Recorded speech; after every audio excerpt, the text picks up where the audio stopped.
Between 1714 and 1830, thousands of servants maintained the glittering facade of Britain's royal palaces, experiencing both the glamour and grime of court life. They ran a society built on rigid hierarchy, incredible luxury, and bizarre customs. The palace was ruthlessly efficient, glamorous, and sometimes absurd. Here's what life was really like for a servant in a Georgian royal palace.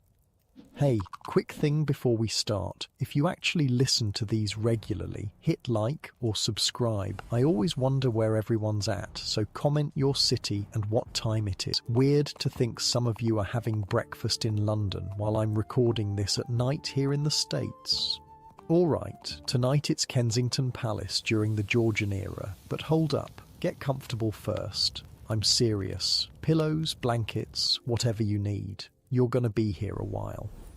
The bells wake you first, not the gentle kind, the harsh, insistent jangling of servant bells echoing through the narrow corridors below stairs. Your eyes snap open to darkness, your body already tensing before your mind has caught up. 5 o'clock, always 5 o'clock.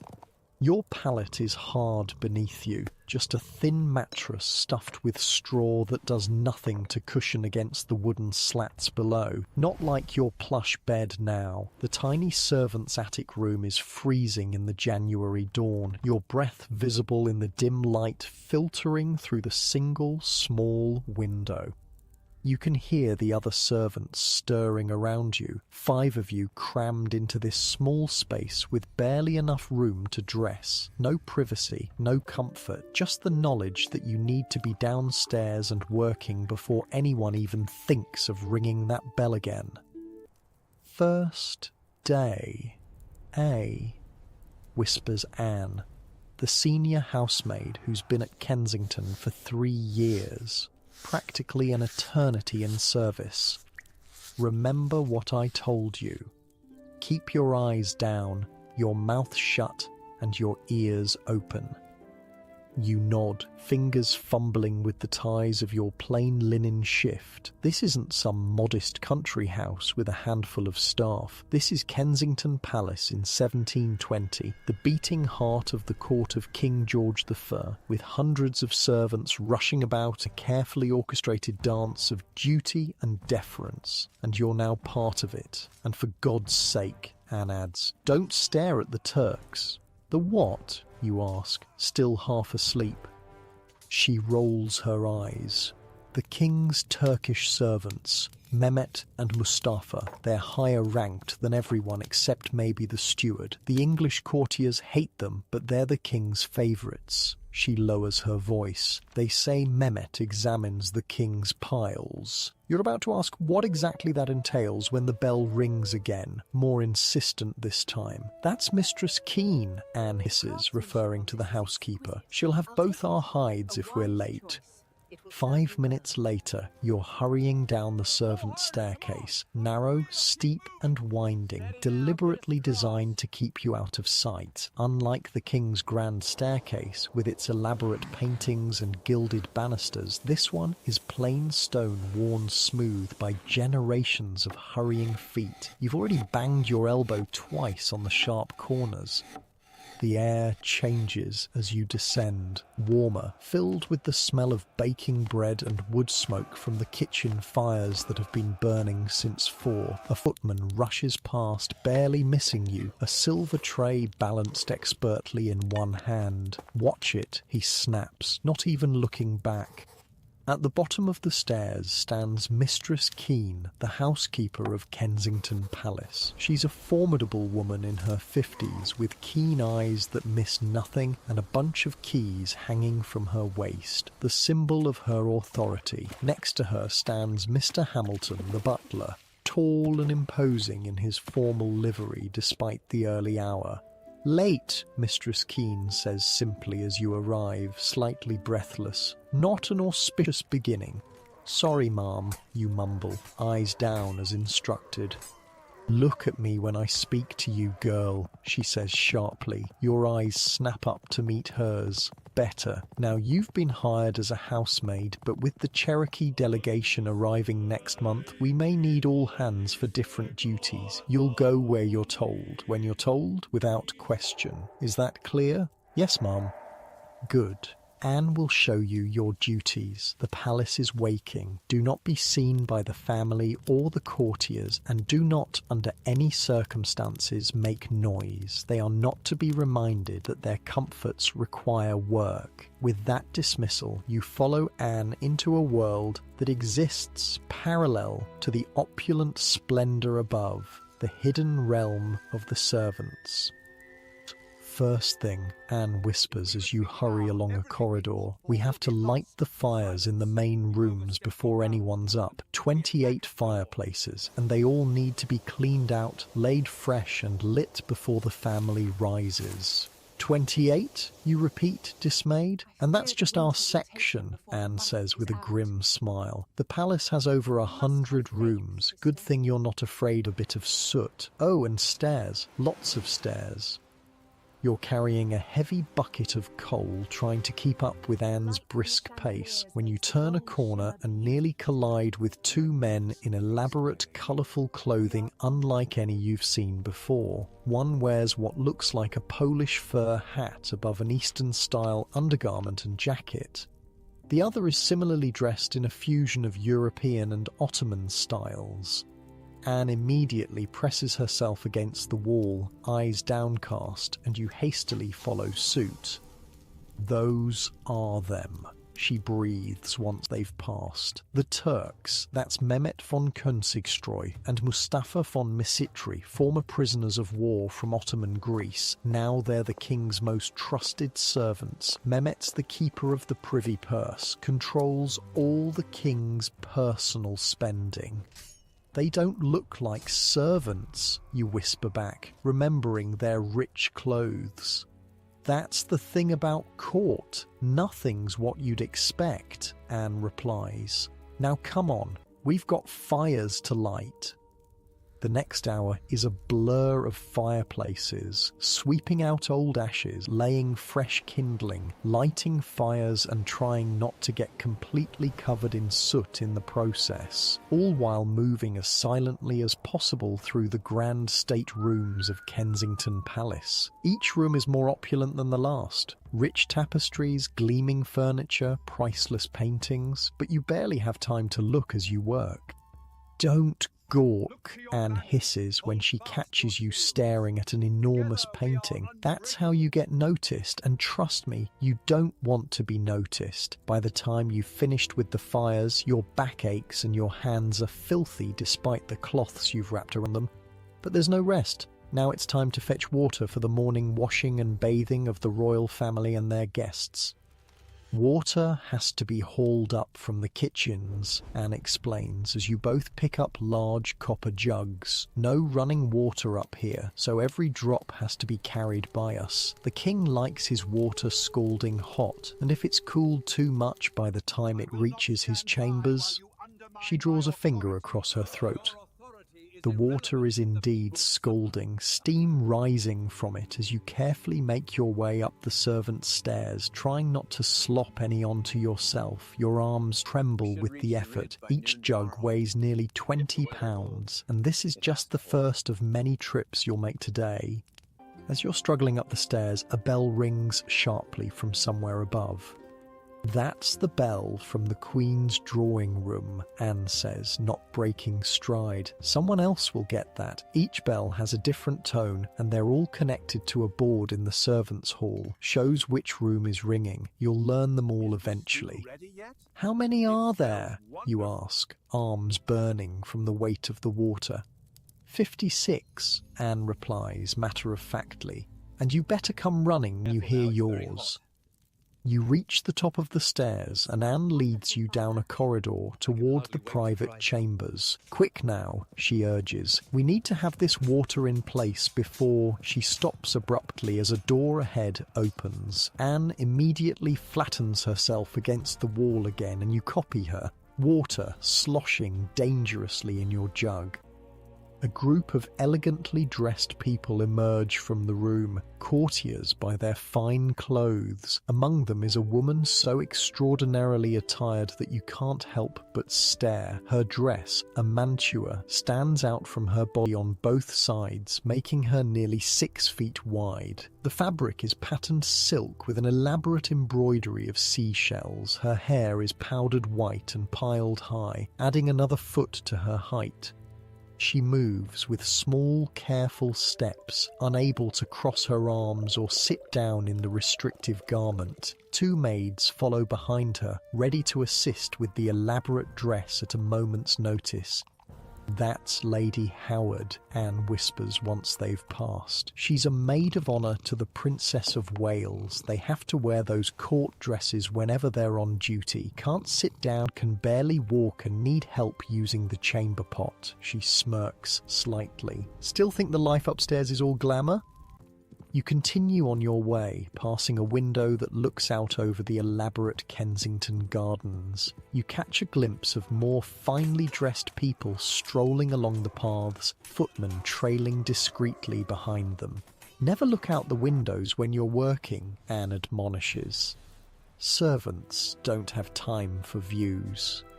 After delivering the water, there's still no rest. The family will be waking soon, and there are chamber pots to empty, beds to make, clothes to lay out, floors to sweep, and 1,000 other tasks that must be completed before the occupants of Kensington Palace properly begin their day. "When do we eat?" you ask Anne, as your stomach growls audibly. "We get breakfast after the family has theirs," she replies. "Around 10, if we're lucky. Hope you're not the fainting type." By the time you finally make it to the servants' hall for breakfast, you've been working for 5 solid hours without a break. Your back aches, your arms burn, and you've climbed more stairs than you can count. But you're also buzzing with the excitement of being inside the very heart of court life. The servants' hall is crowded and noisy, a stark contrast to the hushed corridors above. Here, below stairs, servants can talk and even laugh, though always with one ear cocked for the sound of bells. You take a seat at the long wooden table, careful to observe the strict hierarchy. Upper servants, the steward, housekeeper, butler, and cook, sit at the head of the table. Next come the valets and ladies' maids who serve the family directly. Then the footmen and housemaids like yourself. At the very bottom are the kitchen maids, scullery maids, and potboys, the lowest of the low. Breakfast is simple but filling. Porridge, bread, and ale. No coffee or tea. Those expensive luxuries are reserved for upstairs. As you eat, you listen to the conversations swirling around you, each one revealing another facet of palace life. "The king's in a foul mood," a valet is saying. "His piles are bothering him again. Mehmet had to examine them this morning." "Better him than me," another servant replies with a grimace, prompting muffled laughter. "Watch yourself with Lady Carlton," a lady's maid warns a footman. "She reported Jenkins for looking her in the eye, and he was dismissed without a character." "Did you hear about Peter?" a housemaid whispers excitedly to her neighbour. "The wild boy? They say the king's bringing him to court as a curiosity. Found him living in the woods near Hanover, raised by wolves or some such." "What about the Cherokee chief coming next month?" another asks. "They say he paints his face black and red and brings eagle feathers as gifts." The conversation dies as Mr. Hamilton, the butler, rises from his seat. "The king will be receiving visitors in the presence chamber at 11. Jenkins, Thomas, you'll attend. Mary, Elizabeth, you'll serve refreshments. The rest of you, to your duties. And remember, eyes down, move silently, be invisible unless required." As everyone rises to return to work, Anne nudges you. "Come on, we've got the Queen's drawing room to clean, and Mistress Keene will be inspecting it herself." "Will we see the Queen?" you ask, then immediately regret it as several nearby servants snicker. There is no queen, Anne explains patiently as you follow her back upstairs. The king divorced his wife years ago, caught her with a Swedish count. He keeps his half-sister Sophia Charlotte and his mistress Melusine here instead, but don't ever mention the divorce unless you want to be dismissed on the spot. The Queen's drawing room, despite its name, is now used primarily for the King's sister and her ladies. It's the largest, grandest room you've seen yet, with soaring ceilings, enormous windows overlooking the gardens, and walls covered in priceless tapestries and paintings. "We have to dust every inch," Anne says, handing you a feather duster, including all the picture frames, furniture legs and carvings, but don't touch the paintings themselves. The king had a maid whipped for leaving a smudge on one last year. As you work, you can't help stealing glances at the paintings. One in particular catches your eye, an enormous mural showing dozens of people in various exotic costumes. Looking closer, you realise it depicts the king's court here at Kensington. "That's the King's Staircase," Anne says, following your gaze. Painted by William Kent a few years back, shows all the real people at court, even some of the servants. "See there?" she points. "That's Peter the Wild Boy. And there's John Cato, the Black Trumpeter. And look, Kent even painted himself and his mistress up in the corner. There are so many different types of people," you observe, surprised by the diversity depicted. "That's court for you," Anne replies. "The king brings people from all over, not always popular with the English courtiers, mind you. They think England should be for the English." She snorts, as if any of these royals are actually English themselves. The king barely speaks the language. A bell rings suddenly, its tone distinctive even to your untrained ear. "That's the presence chamber," Anne says, immediately setting aside her duster. "The king must be receiving visitors earlier than planned. Come on, we need to make sure the fire's built up. It's freezing in there and George hates the cold." You hurry through the palace corridors, taking care to use the servants' passages whenever possible to avoid being seen. Through one doorway, you catch a glimpse of the grand entrance to the king's state apartments, the king's staircase itself, just like in the painting. Courtiers in elaborate dress are ascending the stairs, practiced expressions of confidence on their faces, even as they clench and unclench their hands nervously. "That's how visitors enter," Anne explains as you duck down a different corridor, up the king's staircase to be intimidated by all those paintings staring down at them, then through a series of increasingly grand rooms until they finally reach the king, makes them properly humble by the time they get there. When you reach the presence chamber, you slip in through a small side door almost invisible in the panelling. The room is indeed cold despite the fire, and you immediately set to work adding more logs while Anne straightens the throne canopy. The throne itself stands empty and imposing on a dais, its rich red upholstery gleaming in the firelight. You're just finishing with the fire when the main doors open. Immediately, you and Anne press yourselves against the wall, eyes down, trying to become invisible as courtiers begin to file in. "Remember," Anne breathes, barely audible. "Not a sound, not a movement until they're gone." And so you stand, frozen against the wall, as the elite of Georgian court society fill the room. Their voices wash over you, discussing politics, fashion, who's in favour, who's out. The air fills with the scent of perfume, powder, and unwashed bodies beneath the finery. Even the aristocracy bathes rarely, believing it unhealthy. Then a hush falls, and from your downcast position you see the courtiers bow and curtsy deeply as someone enters the room, the king.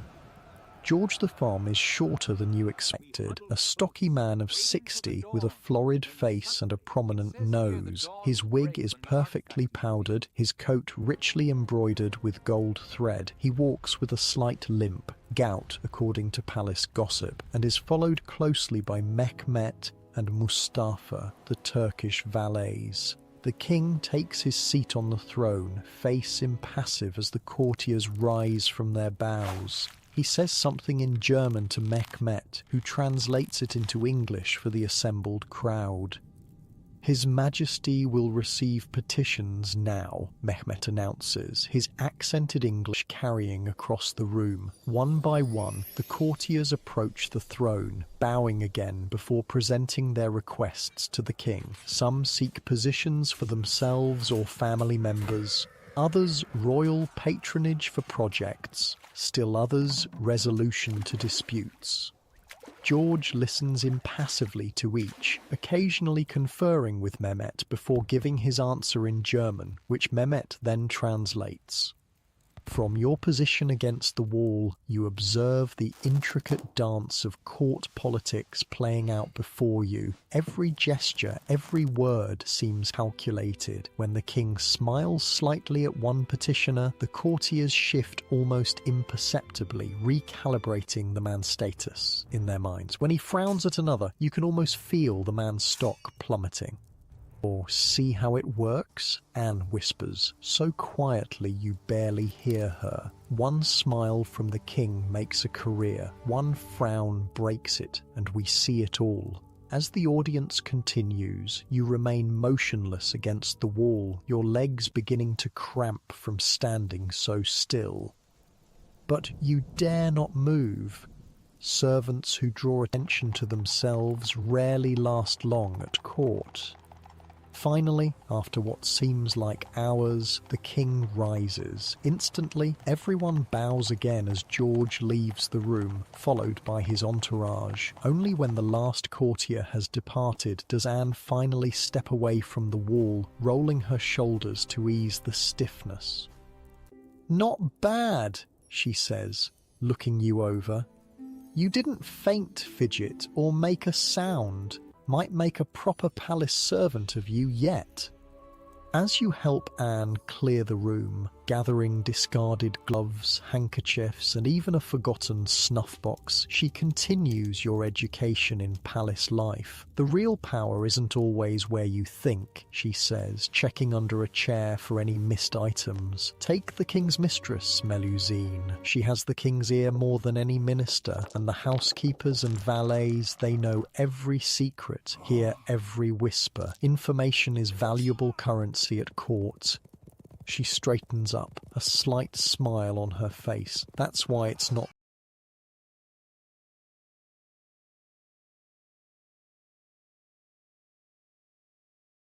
so bad being invisible. People forget we're there. They say things, do things they wouldn't if they remembered the servants have eyes and ears.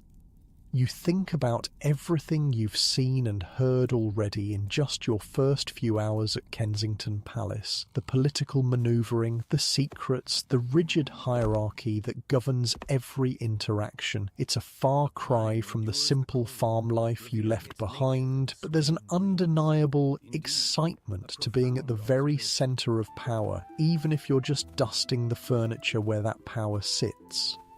"Come on," Anne says, heading for the door. "We've got the Cherokee delegation arriving soon, and Mistress Keene wants all the guest chambers prepared. No rest for palace servants, not when there's royal business afoot." As you follow her back into the labyrinth of Kensington Palace, you realise you've barely scratched the surface of life in this complex, fascinating, exhausting world. The bells may rule your days, the work may break your back, but you're now part of the great machinery that keeps the Georgian court running. Invisible perhaps, but indispensable, and tomorrow you'll do it all again. The day stretches ahead like an endless corridor of tasks. Your back already aches from hauling water and coal, but you've barely begun your first day at Kensington Palace. "Finished daydreaming?" Anne asks, catching you staring out a window at the gardens. "Come on, Mistress Keene wants us in the laundry rooms next." You follow her down another narrow staircase, descending deeper into the palace's underbelly. The temperature rises noticeably as you reach the bottom, a stark contrast to the cold corridors above. "Prepare yourself," Anne warns as she pushes open a heavy wooden door. It's like the mouth of hell in here. She wasn't exaggerating. The laundry room hits you with a wall of steam and heat so intense you instinctively step back. 6 women work in the cramped space, their faces flushed red, hair plastered to their foreheads with sweat despite the January cold outside. Enormous copper tubs bubble with boiling water over roaring fires, filling the air with steam and the sharp scent of lye soap and starch. This is where all the royal linen gets washed, Anne explains, raising her voice over the clatter of wooden paddles and the splash of water. Sheets, napkins, tablecloths, all the family's personal linens, over 300 items a day. One of the women looks up from her work, arms elbow deep in scalding water. "You the new girl?" she calls. You nod. "Thank God. We need more hands. Royal napkins don't scrub themselves." "Not today," Anne says quickly. "Mistress Keene wants her in the Queen's drawing room for now, but she'll be down soon enough, I'm sure." "Lucky you," the woman says with a weary smile. "Enjoy the reprieve while it lasts." As you leave the sweltering laundry, Anne explains, laundry women are actually quite well paid compared to other servants. They get a salary plus an allowance for the things they need, alum, starch, clothes chests, but it's brutal work. Most who start there don't last a month. "Where are we going next?" you ask, grateful for the relative cool of the corridor after the laundry room's inferno. "Kitchens. Mistress Keene wants to introduce you to the cook. You might get pulled in to help there if they're short-handed." The palace kitchens make the laundry seem calm by comparison. Enormous fireplaces line one wall, each with various pots, cauldrons and spits attended by sweating men and boys. Counters overflow with ingredients, vegetables being chopped, meat being trimmed, pastry being rolled. The noise is overwhelming. Shouting, chopping, the sizzle and crack of fires, the clatter of pots and pans. Standing in the centre of this controlled chaos is a tall, imposing man barking orders like a general on a battlefield. This, Anne whispers, is William Daniel, Master Cook to King George II and Queen Caroline. "No, no, no," Daniel bellows at a terrified-looking boy of about 12. "The force meat goes inside the bird, not alongside it. Do I need to show you again, or shall I just send you back to whatever pigsty spawned you?" The boy mumbles an apology and quickly corrects his mistake. Daniel spots you and Anne hovering near the doorway and stalks over, wiping his hands on his apron. "This the new one?" he asks Anne, looking you up and down with a critical eye. "Yes, Mr. Daniel. Mistress Keene thought she should meet the kitchen staff." Daniel sniffs. "Scrawny little thing, isn't she? Still, might be useful for fetching and carrying." He turns back to his domain. "I'm preparing tonight's menu. Cherokee delegation arriving soon means we'll be serving some English specialties to impress the savages." You bite your tongue at his casual prejudice as he continues, flipping open a leather-bound notebook and scanning the pages. "Let's see, potted turtle, puffins, tongue and udders boiled, all on china hot plates for the royal table, and macaron with cheese for the German palates." He glances at you. "You know anything about cooking, girl?" "Some, sir," you answer. "Basic country cooking, nothing like this." He snorts. "Course not. Still, you've got all your fingers, which is more than some of the fools they send me. If they need extra hands in here, at least try not to cut yourself. Blood ruins a good sauce." A sweaty, harried-looking woman approaches Daniel, wiping her hands on her apron. "The puffins have arrived, sir, but they're not as fresh as they should be." Daniel swears colourfully. "When are they ever? Fine, we'll have to mask it with spices. Where's that damned nutmeg I asked for?" As Daniel storms off to deal with the puffin crisis, Anne tugs your sleeve. "Come on, we should go. He'll forget all about us in 5 minutes, but if we're still here when he remembers, he'll put us to work." Back in the corridor, you ask, puffins, people eat those. Anne nods. The rich eat everything just because they can. Turtle, puffin, peacock. If it's rare or hard to get, they want it on their plate. And what's bristling Hanover? I heard him mention it. Some German dish the king likes. Daniel hates making it, but the king insists. George may be king of England, but his heart's still in Hanover. As you continue your tour of the palace's lower regions, you pass a room where a small, wiry man is sharpening what looks like an enormous saw. Ice housekeeper, Anne explains at your questioning look. His job is to collect ice from the ponds and canals around the palace and store it in the ice house for summer use. That saw's for cutting blocks from frozen ponds. The man looks up and gives you a friendly nod. New girl, eh? Welcome to the madhouse. He holds up the saw. Getting ready for tomorrow. Ponds finally frozen solid enough to cut. What's the ice used for, you ask, curious about this strange occupation. Ice creams and cold drinks for the family, he answers, and cooling wine and champagne. Very fashionable now, having cold drinks even in summer. The king loves his champagne chilled. Your tour continues through the warren of rooms and corridors that make up the service areas of Kensington Palace. You meet the rat catcher, a grizzled old man with suspicious scratches on his hands and a cage of ferrets in his room. The mole taker, who spends his days in the gardens catching the creatures that ruin the king's carefully manicured lawns. And even the necessary women, the lowest ranked female servants whose job is sweeping floors and emptying chamber pots. Every job has its place in the household, Anne explains as you walk. It's like a giant machine and we're all just cogs in it. Remove one piece and the whole thing falls apart. Even the mole taker, you ask skeptically? Even him, the king would throw a fit if his gardens were ruined by mole hills, and a royal fit means everyone suffers.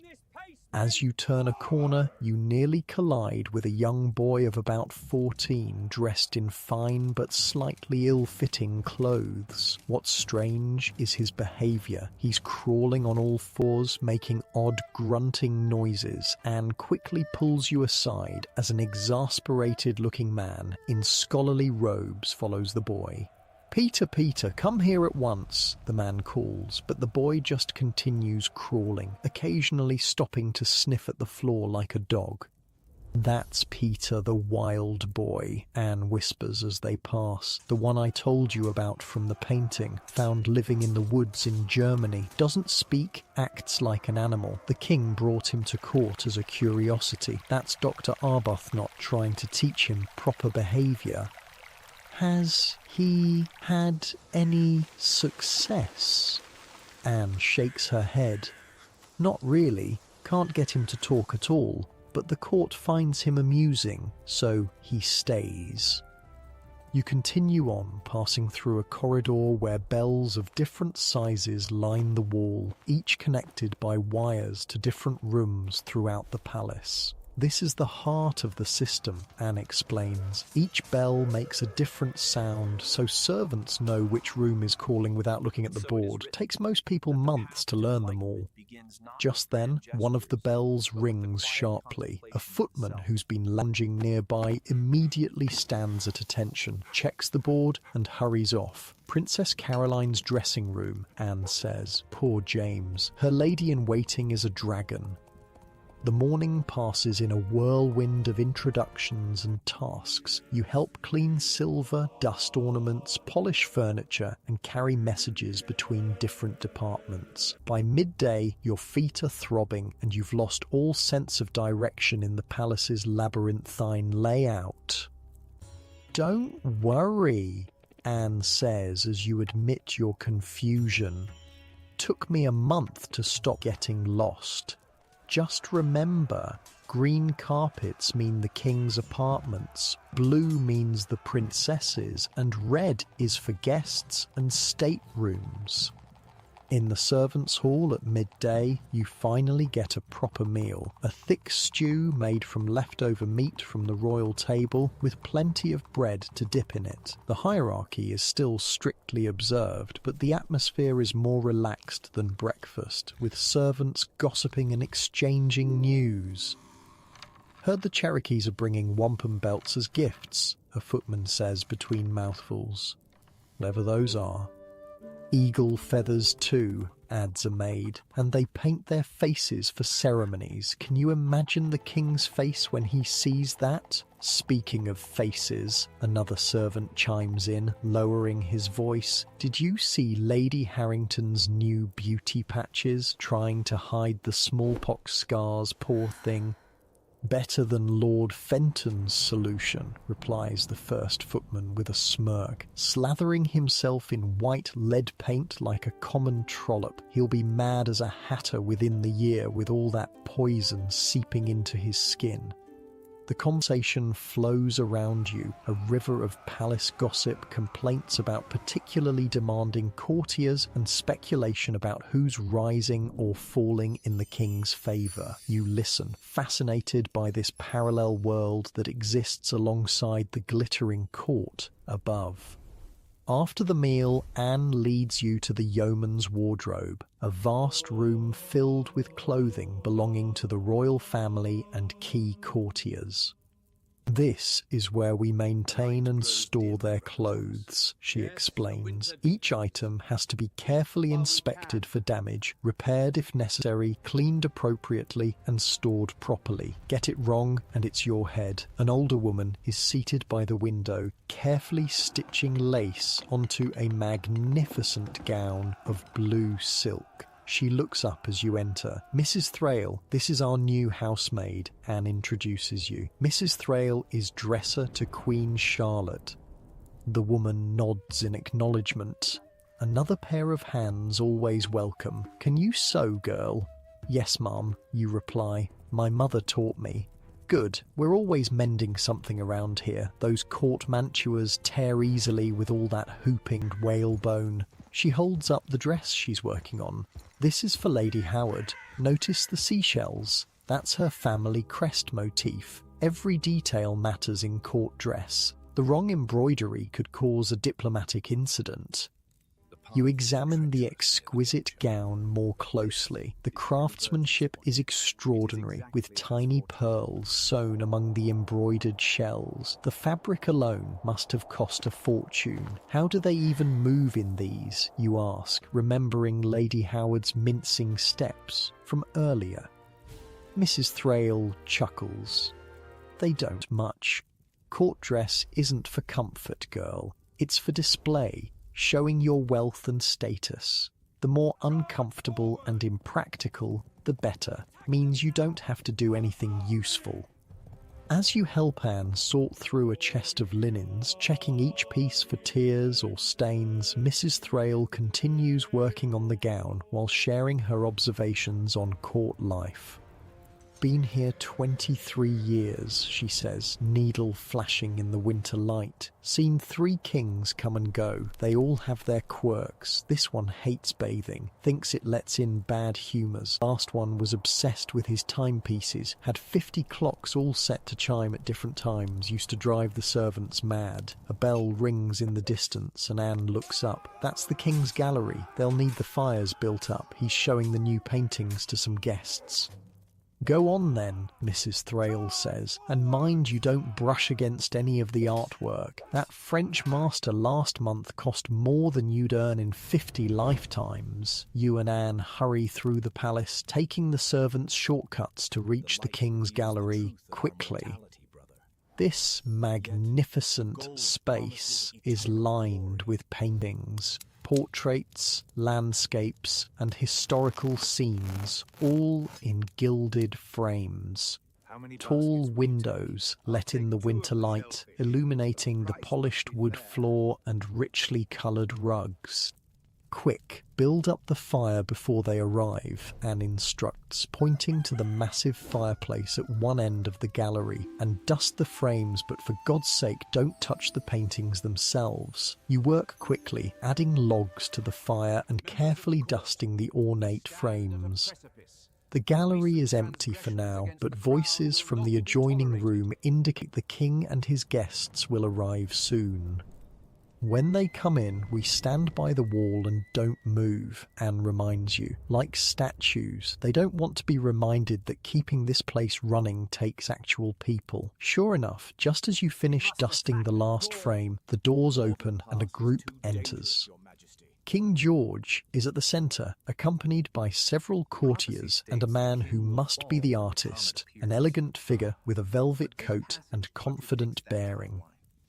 "Ah, William, come and tell them about your latest work," the king says in heavily accented English, gesturing to a large landscape that's recently been hung. William Kent, for it must be the same artist who painted the king's staircase, moves forward with a slight bow.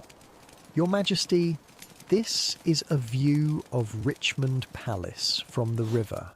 I've taken some artistic liberties with the light to better capture the majesty of the royal residence." As the group moves slowly through the gallery, discussing each painting, you and Anne stand motionless against the wall, eyes downcast. Just as Anne taught you, you've become invisible, part of the palace itself rather than a person. The king stops by one painting, frowning slightly. "This frame? It is new?" "Yes, Your Majesty," Kent replies. "The original was damaged during transport from Hampton Court." George makes a non-committal sound and moves on, but one of the courtiers lingers, studying the frame with apparent suspicion. He runs a finger along the gilded edge, then turns sharply toward where you and Anne are standing. "You there," he calls, pointing at you. "Did you dust this frame today?" Your heart leaps into your throat. Being addressed directly by a courtier is rarely good news for a servant. Anne gives you the tiniest nod, indicating you should answer. "Yes, my lord," you reply, keeping your eyes down. "There's still dust on the lower corner," he says coldly. "Perhaps you require instruction in the proper way to clean. What is your name?" Before you can answer, a smooth voice cuts in. "My Lord Carteret, I believe the issue may be the light. See how it catches the gilding from this angle? An illusion only."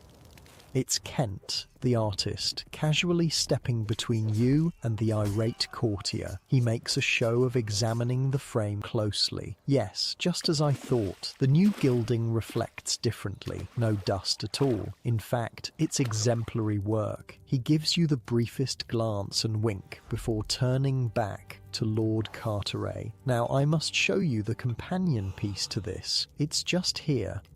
As Kent deftly leads the courtier away, you release the breath you didn't realize you were holding. Anne gives you a warning look. Stay still, say nothing. When the royal party finally leaves the gallery, Anne immediately pulls you into a small antechamber off the main room.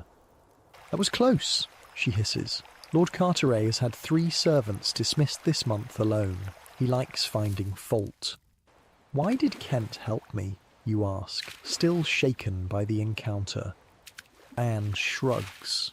"Artists are odd. They notice us more than the others do, maybe because they spend so much time observing everything." She straightens your cap, which has gone slightly askew, "but don't count on being rescued again. Next time, make damn sure there's not a speck of dust left anywhere." The afternoon brings more tasks, laying fresh linen in the guest chambers, helping to inventory the royal silver, a task that requires 2 witnesses at all times to prevent theft, and learning how to properly fold the heavy velvet curtains in the state rooms to allow exactly the right amount of light without exposing the precious furnishings to damaging sun. By the time the servant's supper is served at 6, you're exhausted, your muscles aching from the unaccustomed work. But there's no rest yet. The court will be dining at 8, and all hands are needed to prepare. The great dining room is a hive of activity as footmen set the enormous table with gleaming silver and crystal, each place setting measured precisely with rulers to ensure perfect alignment. Candles by the hundred are being lit in the chandeliers and wall sconces, filling the room with warm light and the faint scent of beeswax. 3 courses tonight, Anne explains as you help lay out napkins folded into elaborate shapes. First course is the heavy dishes, roasts, pies, soups, then the remove, where some dishes are taken away and others brought in. Second course is lighter, fowl, vegetables, perhaps some fish, then everything is cleared for dessert. How many dishes in total, you ask, watching servants carry in silver platters and tureens. For a diplomatic dinner like tonight, probably 70 different dishes per course, Anne replies casually, as if this isn't an astounding number. All laid out on the table at once, French style. The guests serve themselves from whatever's in reach, which is why the placement of dishes is so important. Daniel, the master cook, enters to inspect the table, his critical eye missing nothing. No, the potted turtle goes nearer His Majesty, and the puffins should be across from Lady Howard. She's partial to them. He makes several more adjustments, fussing over the arrangement until it meets his exacting standards. Remember, he instructs the footman, dishes must be placed on the table with absolute silence. No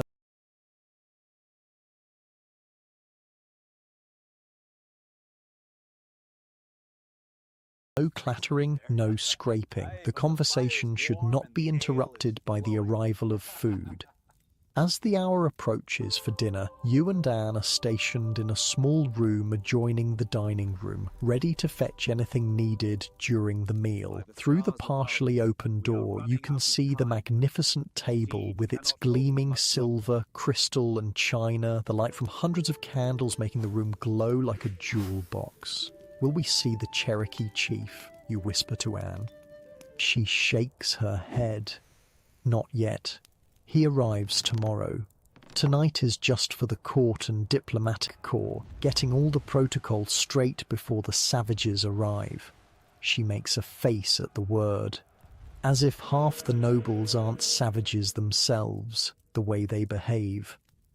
The meal begins with the arrival of the courtiers, resplendent in their finest clothes. The ladies' mantuas are even more elaborate than what you saw earlier, making the women appear almost like exotic birds with their wide skirts and towering hair. The gentlemen are no less magnificent in their embroidered coats, silk stockings and powdered wigs. King George enters last, and everyone rises until he takes his seat at the head of the table. Only then does the actual eating begin, with footmen moving silently around the table, serving wine and offering dishes that are out of reach. From your position, you can observe the intricate dance of court dining, the delicate way the ladies eat despite their restrictive clothing, the careful conversation that avoids controversial topics, the subtle competition as courtiers try to catch the king's eye or ear. See how Lady Harrington keeps trying to draw the king's attention, Anne whispers. Her husband wants the ambassadorship to Venice, and look at Lord Fenton, filling the French ambassador's glass every chance he gets, hoping for support in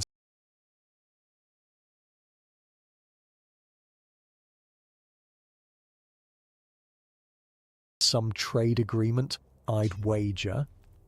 As the meal progresses, you notice something odd. Despite the abundance of food, many of the courtiers eat very little, merely picking at the dishes before them. They've already eaten, Anne explains when you mention this. Most of the court dines privately earlier. This formal dinner is for show, for politics. The food is almost beside the point. Then why prepare 70 dishes, you ask, bewildered by the waste? Because the number of dishes shows the king's wealth and power, and don't worry, nothing goes to waste. The upper servants get the leftovers from the royal table, then the lower servants, and anything still remaining goes to the poor at the palace gates. As if to illustrate her point, a quiet commotion breaks out when a footman accidentally drops a spoon. The small sound seems magnified in the carefully maintained atmosphere of the dining room. The king glances over sharply, and the footman goes pale. James is done for, Anne murmurs. Breaking the silence of service is a dismissible offence. Sure enough, the butler makes a small gesture and James is immediately replaced by another footman who steps in so smoothly that the service continues without interruption. James slips out a side door, his face a mask of despair. He'll be told to pack his things tonight, Anne says. No reference either, most likely. He'll be lucky to find work as a tavern potboy after this. The brutal efficiency of the system strikes you anew. One small mistake and a career is over. The margin for error in royal service is non-existent. After the meal concludes and the court withdraws to the drawing rooms for music and cards, the real work begins. The dining room must be completely cleaned, every piece of silver polished and stored, the linen laundered, the leftover food properly distributed according to the strict hierarchy. You help clear plates, careful not to chip or scratch anything. The value of a single place setting exceeds your yearly wages many times over. Tomorrow will be even busier, Anne tells you as you work. The Cherokee delegation arrives at noon. Everyone needs to be ready by 10. The king wants to impress them with our English civilization. She rolls her eyes, as if they don't have their own. Later, as you finally climb the servants' stairs to your attic room, legs trembling with exhaustion, you reflect on your first day at Kensington Palace. You've seen more luxury, met more strange characters, and learned more about the hidden machinery of power than in your entire life before. In the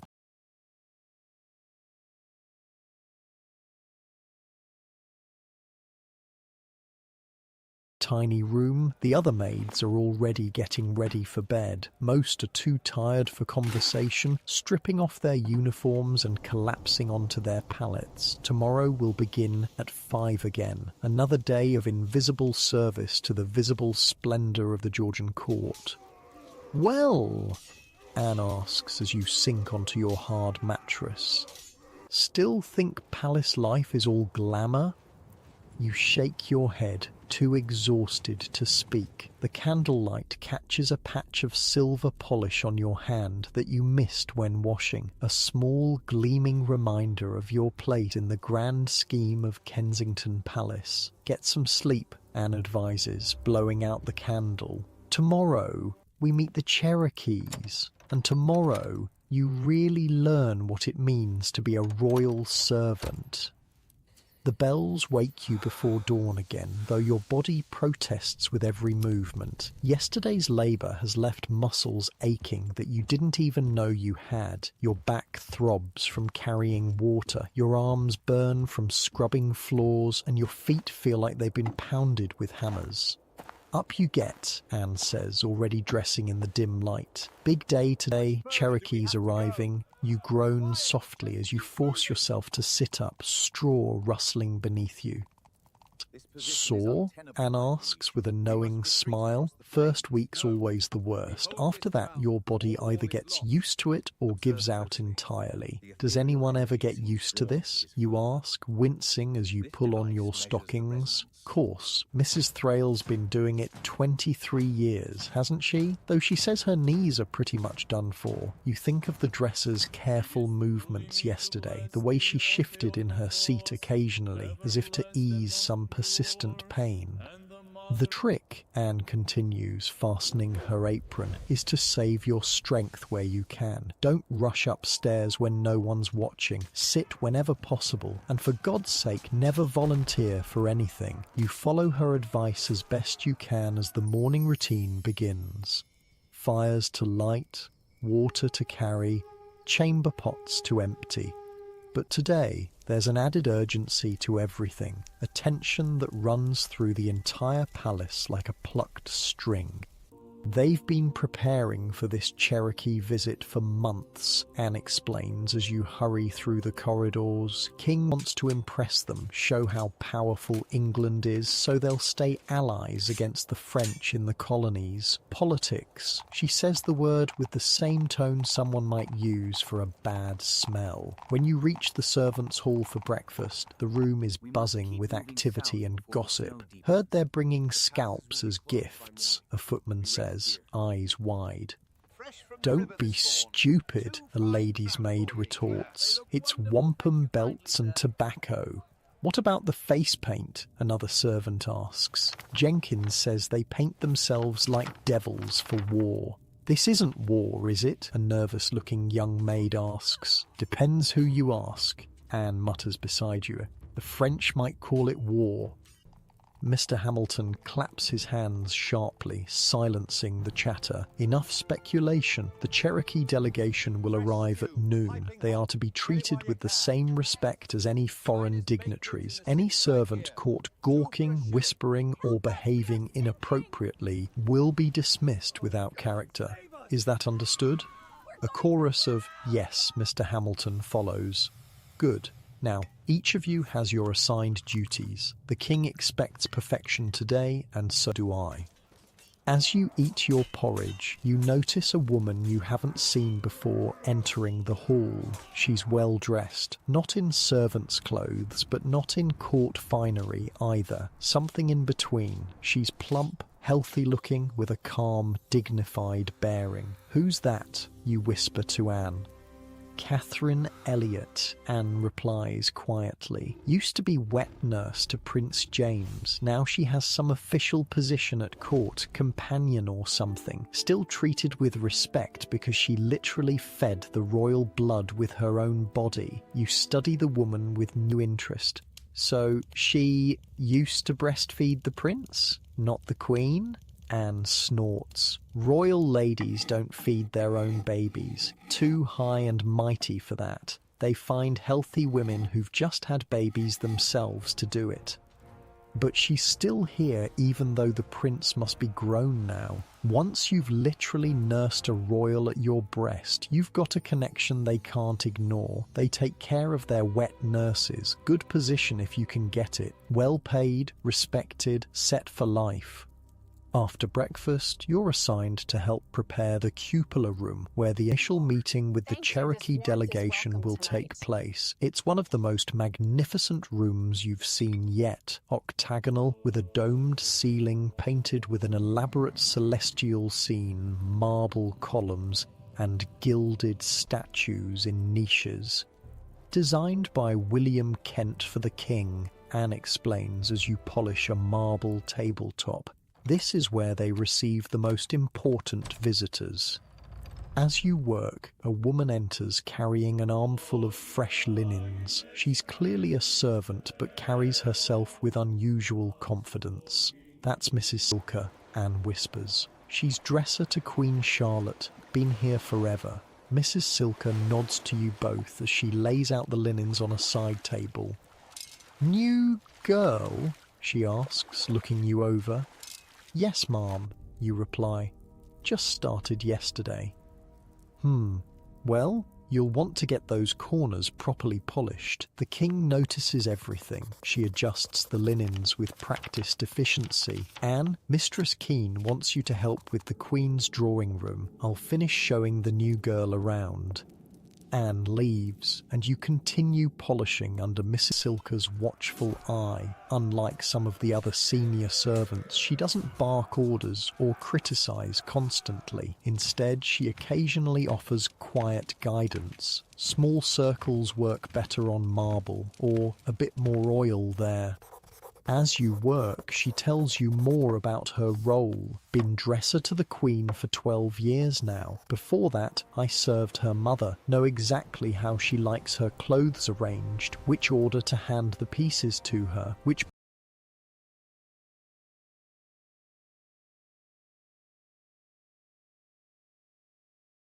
perfumes she prefers on which days. Is it difficult, being so close to the royals? You ask. Mrs. Silker considers this.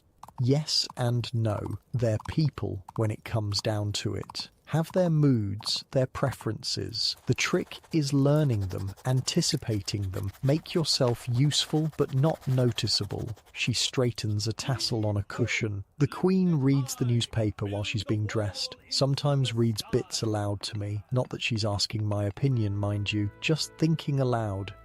This glimpse into the private moments of royal life fascinates you. So she talks to you? Like a normal person? Not exactly like normal, Mrs. Silker says with a small smile. But yes, she talks. They all do. When you're helping someone dress, doing their hair, there's an intimacy to it. They forget sometimes the difference in our stations. She glances around the room, ensuring everything is perfect. That's one thing you learn quickly in palace service. The royals and nobles see us when it suits them and forget us when it doesn't. You'll be invisible most days, but there'll be moments when suddenly you're very visible indeed.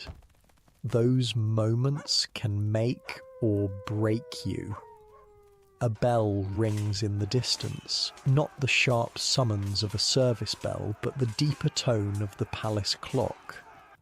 11, Mrs. Silker says. They'll be arriving in an hour. We should finish up here and make ourselves scarce. You complete the preparations, making sure every surface gleams, every object is perfectly placed. As you're about to leave, Mrs. Silker pauses. If you get a chance, she says quietly, try to glimpse the Cherokee chief. I saw him when he arrived in London last week. Fascinating man. Not at all the savage the courtiers are expecting. Before you can ask more, she's gone, slipping silently through a servant's door. You return to the servants' hall where Mistress Keene is assigning last-minute duties. You, she says, pointing at you. You'll assist with the refreshments in the presence chamber after the initial reception. Don't speak, don't stare, just serve and withdraw. Understood? Yes, ma'am, you reply, heart racing at the prospect of witnessing the historic meeting firsthand. The next hour passes in a flurry of activity, polishing silver trays, arranging delicate porcelain cups, ensuring the special herbal tea the king prefers is properly brewed. Finally, a footman rushes into the servants' area. They're coming up the drive, he announces. Carriages and horses, quite a procession. Immediately, servants hurry to their positions. You follow a senior maid named Elizabeth carrying a tray of small cakes that the cook has prepared specially. Remember, Elizabeth whispers as you approach the presence chamber. Eyes down, move silently. If anyone speaks to you directly, which they shouldn't, answer only, "Yes, my lord," or "Yes, my lady," and nothing more. You enter the presence chamber through a side door, taking your place against the wall with the other servants. The room is already filled with courtiers in their finest clothes, murmuring excitedly among themselves. The king is not yet present, but his chair of state stands ready on a dais at the far end of the room. The atmosphere is charged with anticipation. You've heard so many stories about the savages from America that you're both nervous and curious to see these visitors yourself. A hush falls over the assembly as the doors open and the master of ceremonies enters, striking his staff on the floor 3 times. His Majesty, King George II. Everyone bows or curtsies deeply as the king enters, resplendent in a coat of blue velvet embroidered with silver thread. He takes his seat, and only then do the courtiers straighten. Another announcement follows. Tomochichi, Miko of the Yamacraw Creek, and his delegation. The doors open again, and a group of men enter. At their head is a tall, dignified figure who must be Tomochichi himself. He's older than you expected, perhaps in his 70s, with a face lined by sun and experience. As the rumours suggested, his face is indeed painted. Not in garish war paint as the servants gossiped, but with subtle patterns in red and black ochre that highlight his strong features. He wears a mixture of native dress and European-style clothing, buckskin leggings and moccasins, but also a shirt of fine linen and a cloak trimmed with fur. Around his neck hang several necklaces of shells and beads that click softly as he walks. Behind him come several younger men similarly dressed and a boy of about 13 who stays close to the chief's side.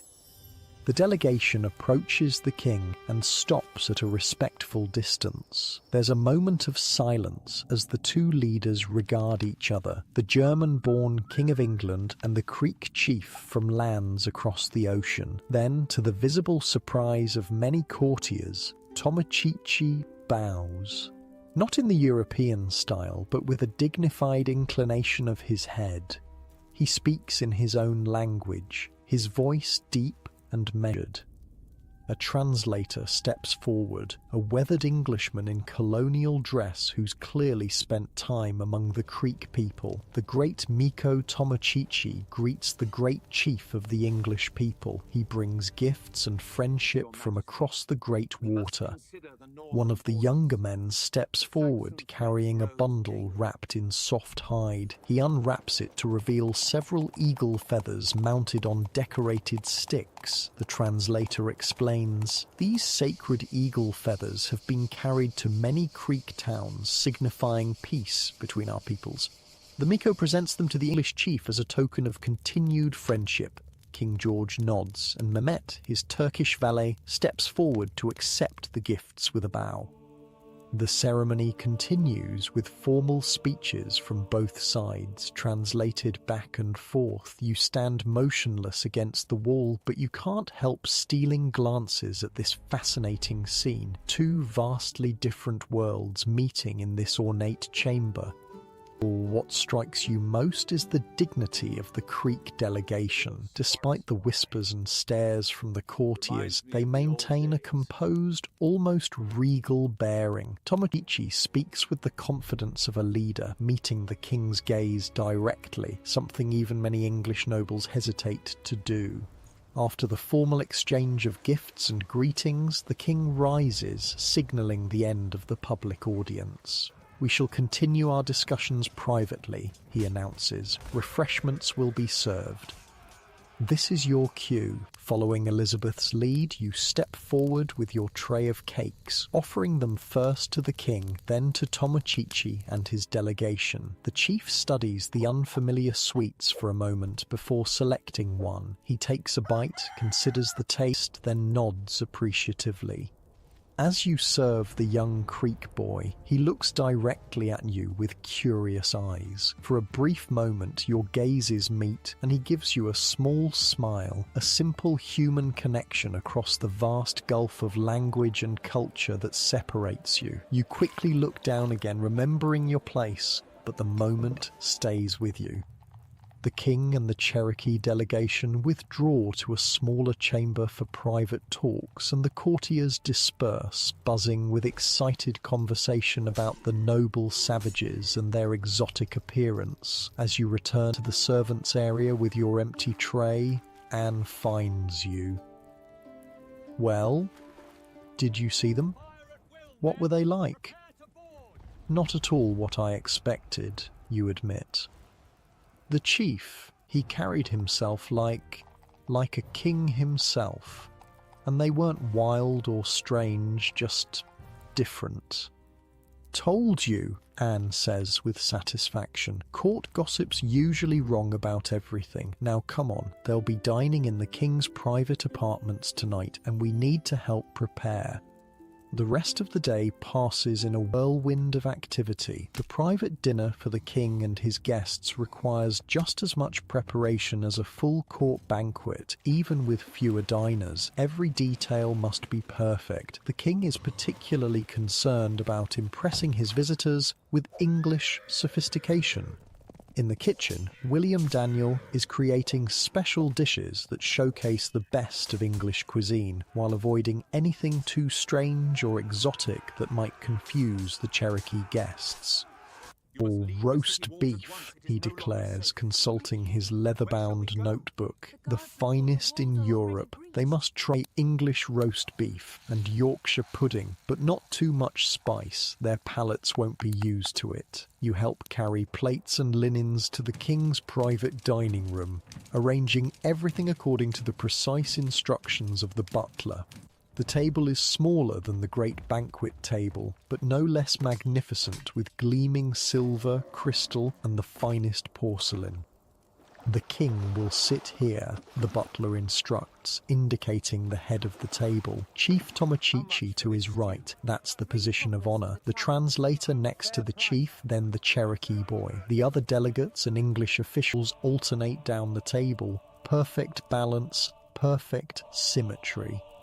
As the dinner hour approaches, you're stationed in a small antechamber with two other servants ready to fetch anything needed during the meal. Through the partially open door, you can hear the conversation as the king and his guests are seated. Ask the chief if he has tried wine before, the king says to the translator. There's a brief exchange in the Cherokee language. Then the translator replies, he says he has tasted the French wine, Your Majesty, but finds it too sour for his liking.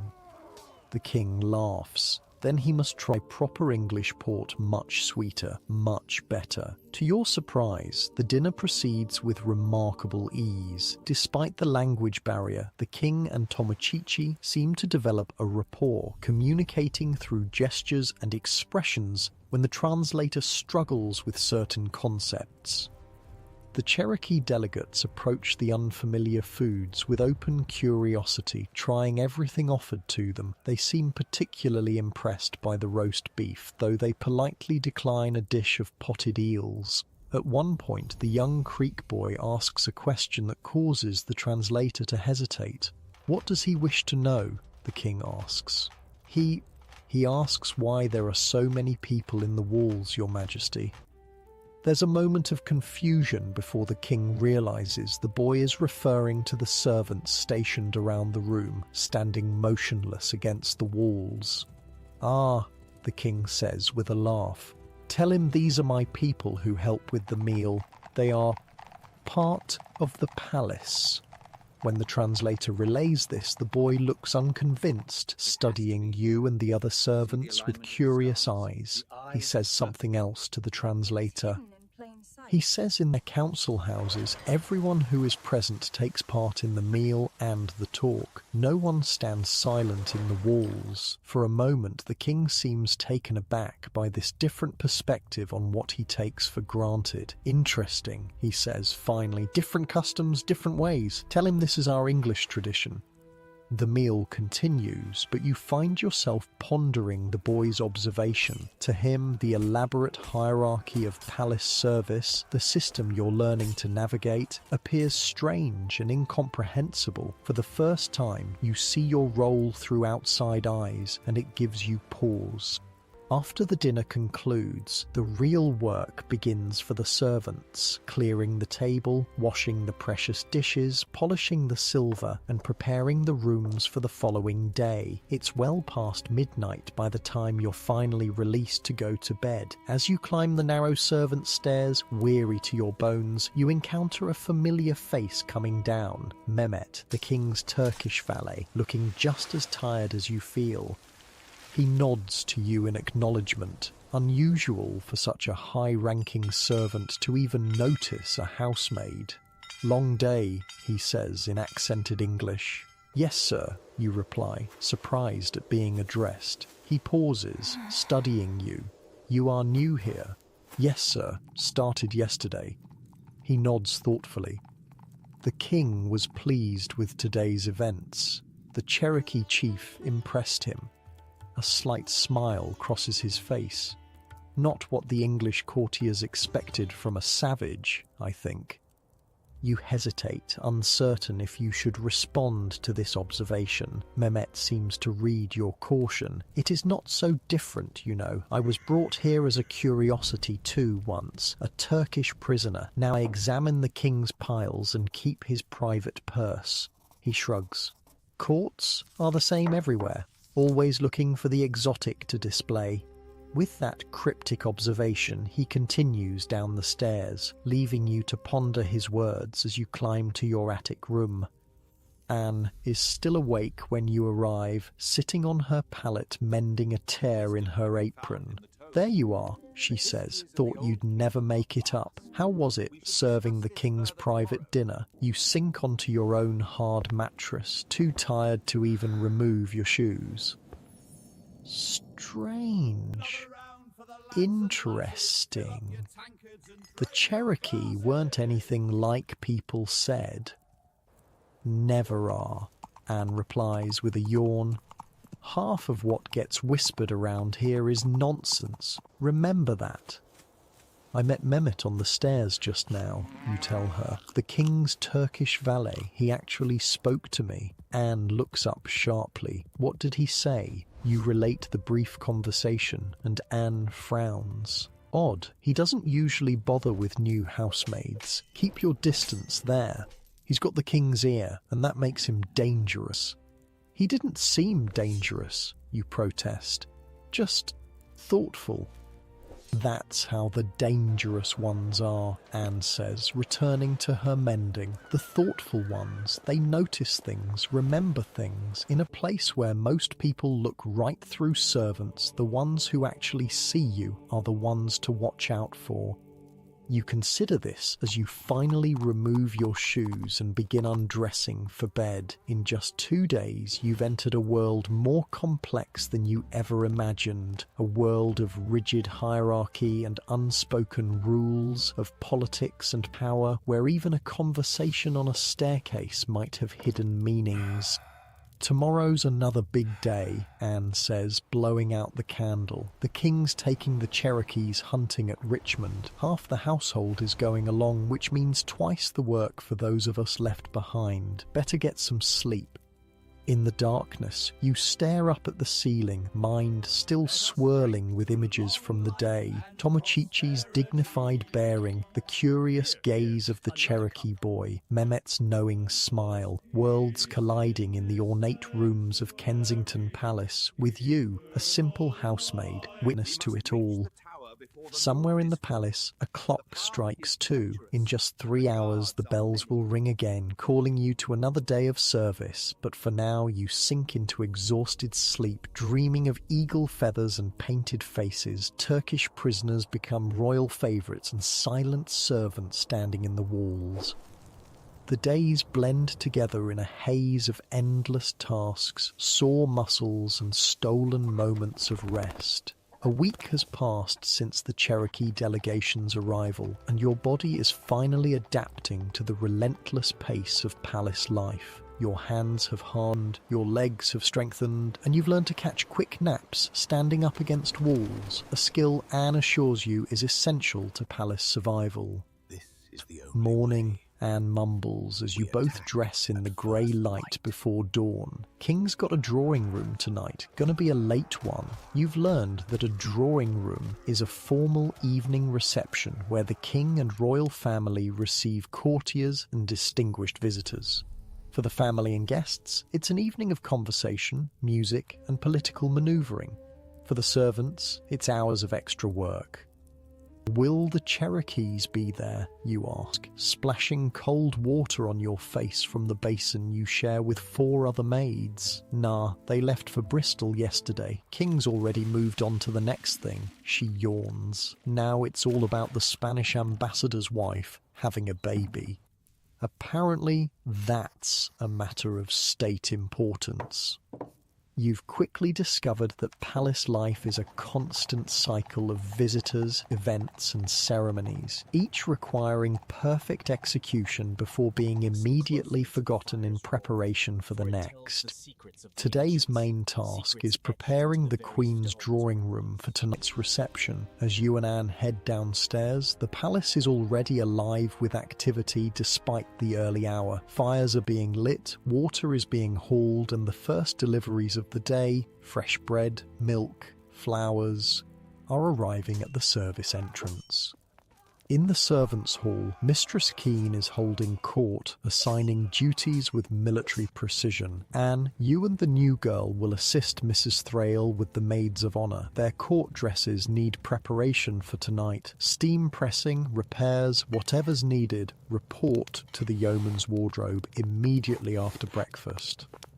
Your heart sinks a little. The elaborate court mantuas worn by the maids of honour are notoriously difficult to prepare and maintain, but at least you'll be working with Mrs. Thrale, who's been kind to you so far. After a quick breakfast of porridge and ale, you and Anne make your way to the yeoman's wardrobe. This enormous room contains thousands of garments belonging to the royal family and court, everything from everyday clothes to the most elaborate ceremonial wear. Mrs. Thrale is already there, examining a magnificent mantua in pale blue silk, frowning at some invisible flaw in the fabric.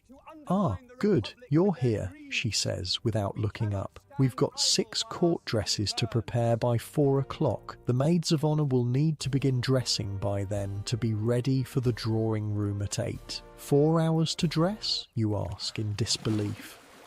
Mrs. Thrale gives you a patient look. "Have you seen these gowns? The hoops alone take 20 minutes to position correctly. Then there's the stomacher, the petticoats, the overskirt, the train, not to mention the hair, which is an entire separate department."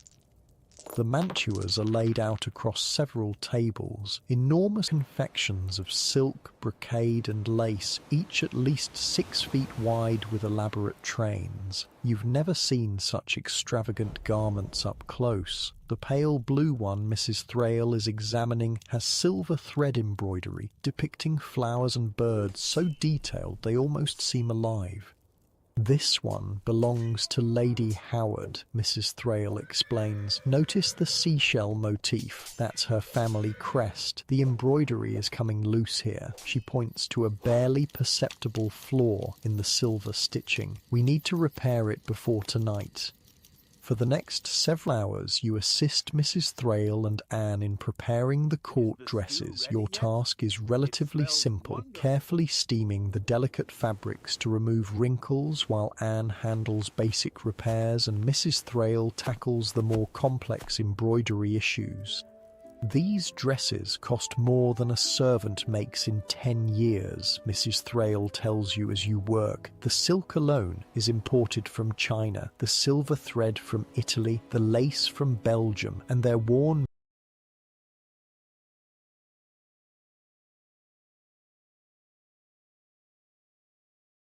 maybe 4 or 5 times before the lady wants something new."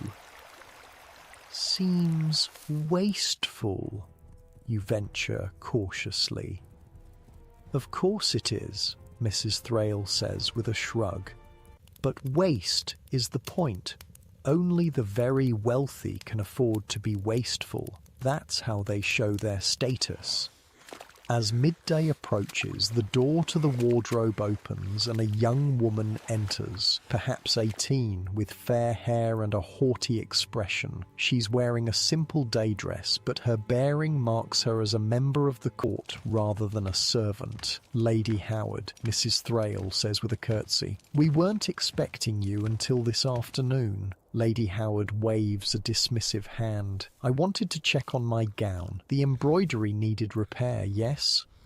"Just finishing it now, my lady." Mrs. Thrale gestures to the mantua. "Would you like to examine it?" Lady Howard approaches, studying the dress with a critical eye. "The shell pattern looks uneven here," she says, pointing to a section that looks perfectly fine to you.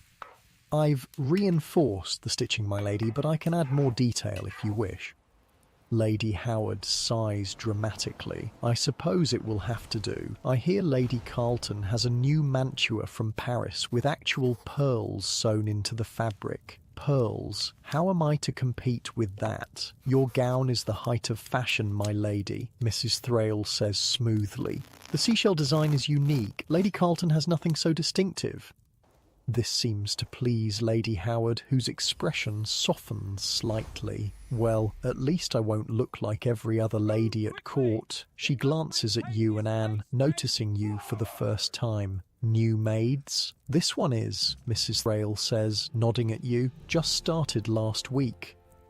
Lady Howard studies you briefly. She has good hands for fine work. See that she helps with my dresses in the future. With that pronouncement, she sweeps out of the room, leaving a faint trail of rose perfume behind her. That's a good sign, Mrs. Thrale tells you once Lady Howard is gone. She's demanding, but not cruel.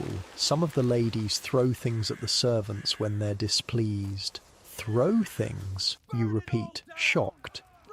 Oh yes, Lady Pembroke once hit a footman with a silver hairbrush because he brought her chocolate too cold, split his forehead open. Nothing happened to her, of course, but the footman was dismissed for bleeding on the carpet. You're still processing this casual cruelty when the door opens again.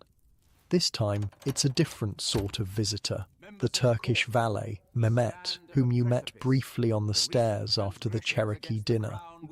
Mrs. Thrale, he says with a slight bow. The king requests the blue velvet coat with silver buttons for tonight's drawing room, the one from last summer. Of course, Mr. von Königstreu, Mrs. Thrale replies, using his formal German title. I'll have it pressed and sent up immediately.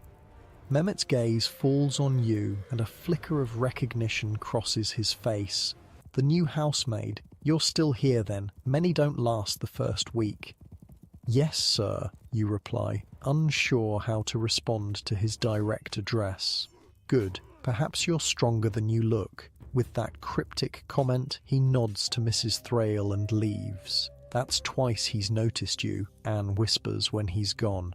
Very odd. Is that bad? You ask, remembering her warning about keeping your distance from the king's favourite.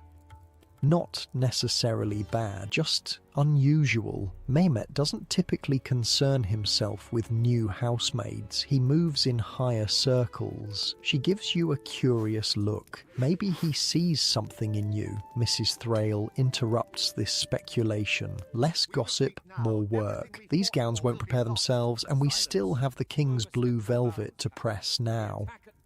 By late afternoon, all 6 mantuas are ready, hanging like magnificent sculptures on special frames that maintain their elaborate shape. You're exhausted from the detailed work, your fingers sore from manipulating the delicate fabrics, but there's a satisfaction in seeing the gorgeous, finished products. Not bad, Mrs. Thrale says, which you've learned is high praise from her. Now we need to deliver them to the Maids of Honour's apartments. They'll be waiting to begin dressing. The Maids of Honour, young noblewomen who serve as companions to the royal women, have their own apartments in a separate wing of the palace. As you help carry the enormous dresses through the corridors, a challenging task given their size and weight, Anne explains more about their role.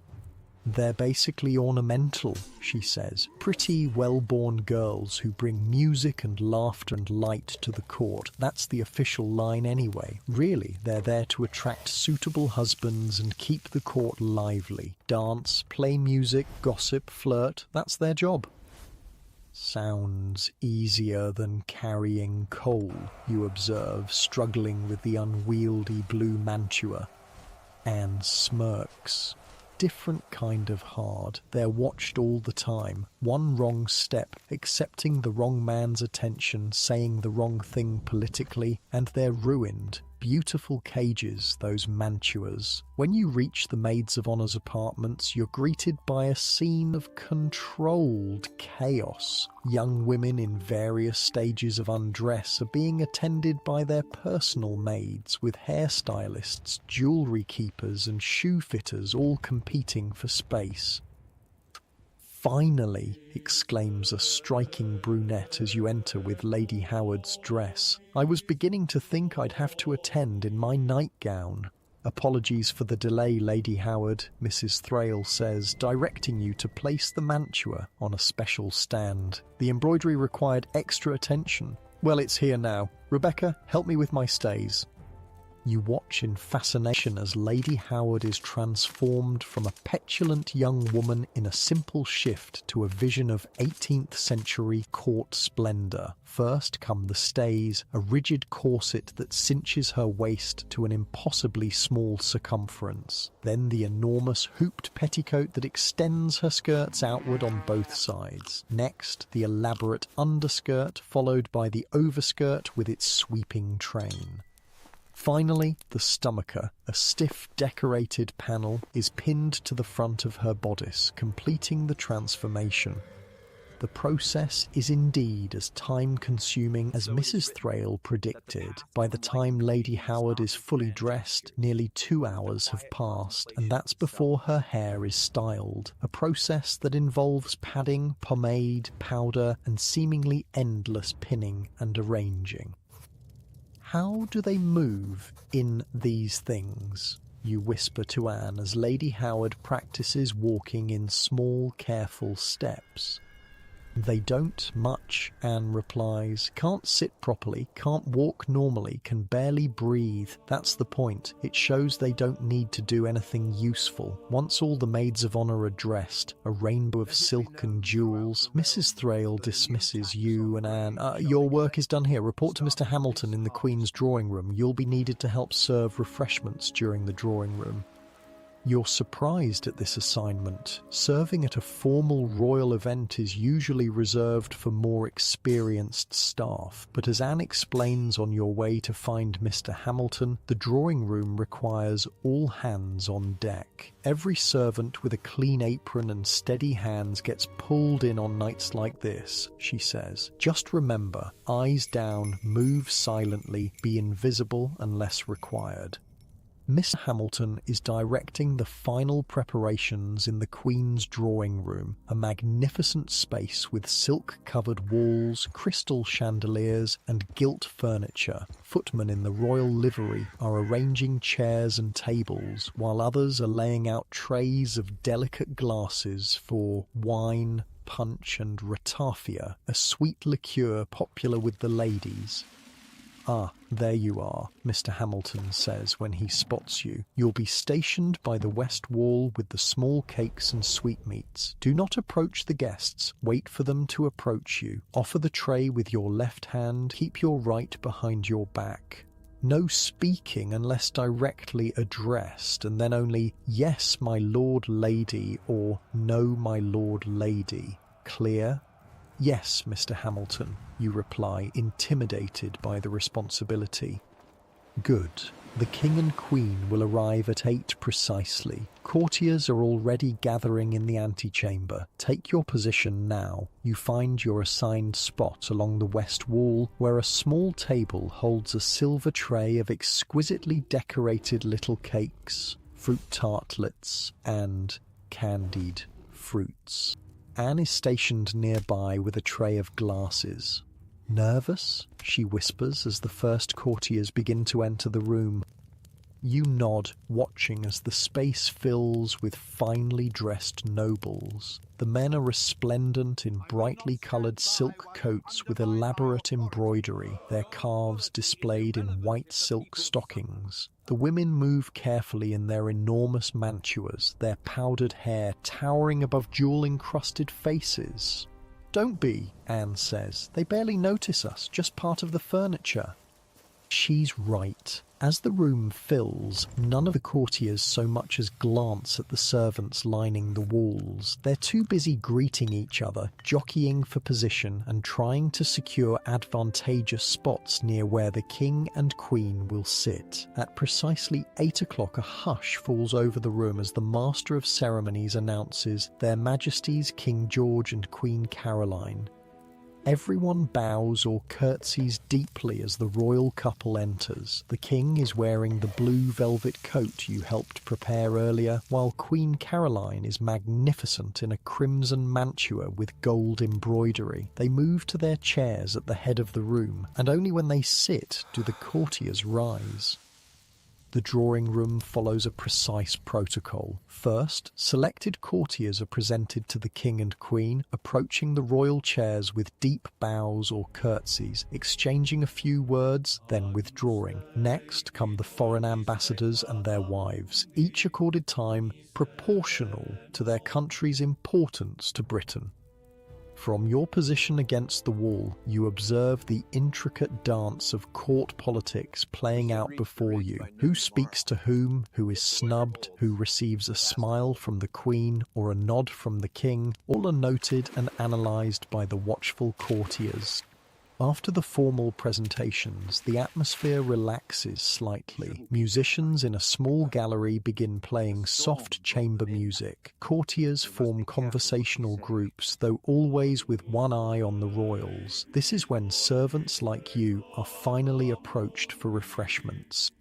A gentleman in an elaborately embroidered green coat stops before your table, examining the cakes. He selects a tiny fruit tartlet with a casual gesture, as if you're merely an extension of the table rather than a person. As the evening progresses, you begin to recognize various court figures from gossip you've heard below stairs. There's the Duke of Newcastle, one of the king's chief ministers, deep in conversation with the Spanish ambassador. Lady Pembroke, she of the hairbrush throwing incident, is holding court among a circle of admirers. The maids of honour flit about like exotic birds, their enormous skirts requiring constant negotiation in the crowded space.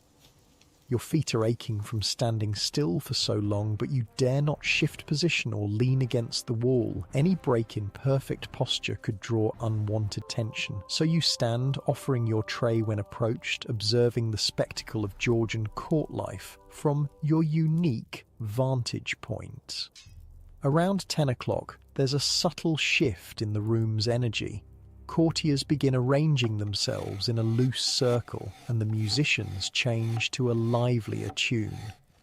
Dancing, Anne whispers as she passes with a tray of empty glasses. The Queen loves court dances. Sure enough, Queen Caroline rises from her chair, followed by the King. Couples form for a formal minuet, the ladies' enormous skirts creating a particular challenge for the dance's precise movements. Yet they manage with practiced grace, having spent years learning these intricate steps. The maids of honour are in their element now, partnered with eligible gentlemen, their faces animated as they perform the formal patterns of the dance. This, you realise, is what Anne meant about their role, bringing music and laughter and light to court. In their colourful mantuas, moving through the stately figures of the dance, they transform the room from a political arena to a scene of elegant pleasure. As you watch, a small commotion near the door catches your attention. A messenger has entered and is speaking urgently to one of the king's secretaries. The secretary, looking concerned, approaches the king during a break in the dancing and whispers something in his ear. The king's expression changes subtly, a tightening around the eyes, a slight frown. He says something to the queen, then follows the secretary from the room without announcement. The dancing continues, but there's a ripple of curious glances and whispers among the courtiers. Anne appears at your side, ostensibly adjusting your tray of cakes. "French courier just arrived," she murmurs. "Something's happened. The king's gone to his private study with Lord Harrington and Mehmet." "How do you know?" you whisper back. She gives you a look. Servants talk. James was on door duty and heard the message being delivered. Something about trouble in the colonies. French troops moving where they shouldn't be. This reminder of the larger world beyond the palace walls, of empires and wars and political manoeuvring across oceans, gives you a momentary sense of perspective. While court ladies worry about shell embroidery and dance steps, real people are fighting and dying in distant lands over these same royals' territorial claims. The drawing room continues despite the king's absence, with Queen Caroline seamlessly taking charge. More dancing, more refreshments, more carefully calculated social interactions. It's nearly midnight when the Queen finally signals the end of the evening by rising from her chair. The courtiers bow and curtsy once more as she withdraws, then begin to disperse themselves. Only when the last guest has left do the servants relax their rigid postures. Your back and feet are screaming with pain after hours of standing motionless. Around you, footmen and maids begin clearing glasses, rearranging furniture, and extinguishing candles. Not bad for your first drawing room, Anne says as you help gather scattered napkins and abandoned fans. You didn't drop anything, break anything, or get noticed. The servants' trifecta of success. Is it always like this? You ask, rolling your shoulders to ease the stiffness. More or less. Bigger for special occasions, smaller when the court is in mourning, but always the same dance, literally and figuratively. As you work, you notice Mrs. Thrale enter the room looking for something. She spots you and approaches. There you are. Mistress Keene sent me to find you. You're wanted in the Queen's apartments.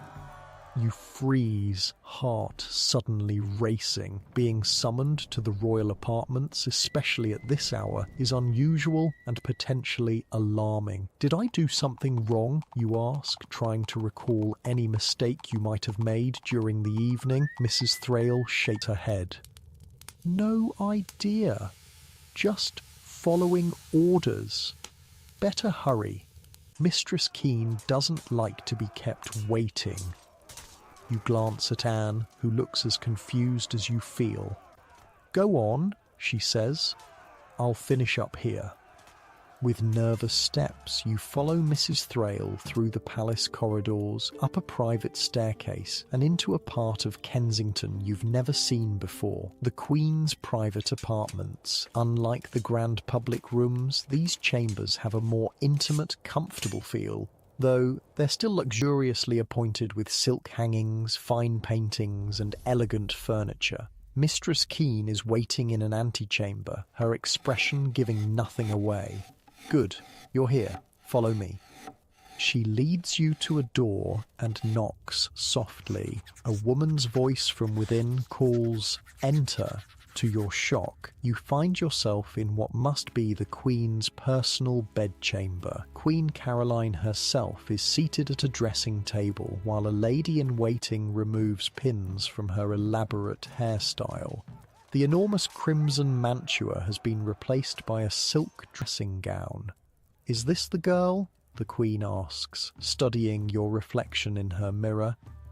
Yes, Your Majesty, Mistress Keene replies with a deep curtsy. You hastily follow suit, heart hammering in your chest. Mehmet mentioned her, the Queen says she has good hands and a discreet manner. She turns to look at you directly. Girl, do you know why you're here?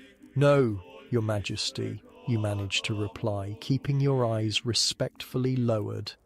We need additional help in the royal nursery. The princess's wet nurse requires assistance, and Mehmet suggested you might be suitable. You'll report to Mrs. Elliot tomorrow morning instead of your usual duties. You're stunned by this unexpected development. The royal nursery is one of the most prestigious assignments in the palace, usually reserved for servants with years of experience. Thank you, Your Majesty, you stammer. I'm honoured. The Queen waves a dismissive hand. Don't thank me yet. The children can be more demanding than any courtier. You're dismissed. You curtsy again and back out of the room, mind reeling. In the antechamber, Mistress Keene gives you an appraising look. Well, this is unexpected. You've caught someone's eye, though whether that's good or bad remains to be seen. She adjusts her keys with a businesslike jingle. Report to the nursery at 6 tomorrow morning. Don't be late, and for God's sake, wear a clean apron. As you make your way back through the palace to your attic room, you try to process this sudden change in your fortunes, from invisible housemaid to royal nursery attendant in the space of a week, all apparently because Mehmet, the Turkish valet, noticed you and spoke well of you to the Queen. "The royal nursery?" Anne exclaims when you tell her the news back in your shared room. That's unheard of for someone so new. The wet nurses and nursemaids are elite servants. "I don't understand why Mehmet would recommend me," you say, still confused. "I've barely spoken to him." Anne sits on her pallet, considering this. It's about palace politics, most likely. Mehmet and Mrs. Elliot, that's the wet nurse, right? They're both outsiders, who've risen to important positions. They stick together, create their own faction. He's probably placing you as an ally. You're not sure how you feel about being a pawn in palace servant politics, but the assignment is undoubtedly a step up from hauling coal and washing floors. "Get some sleep," Anne advises. "The royal children wake at dawn, and trust me, you don't want to keep them or their nurses waiting." As you settle onto your hard mattress, your mind is too full for sleep, despite your physical exhaustion. In just 1 week, you've witnessed diplomatic history with the Cherokee delegation, prepared gowns worth fortunes, served at a royal drawing room, and now been personally reassigned by the Queen herself.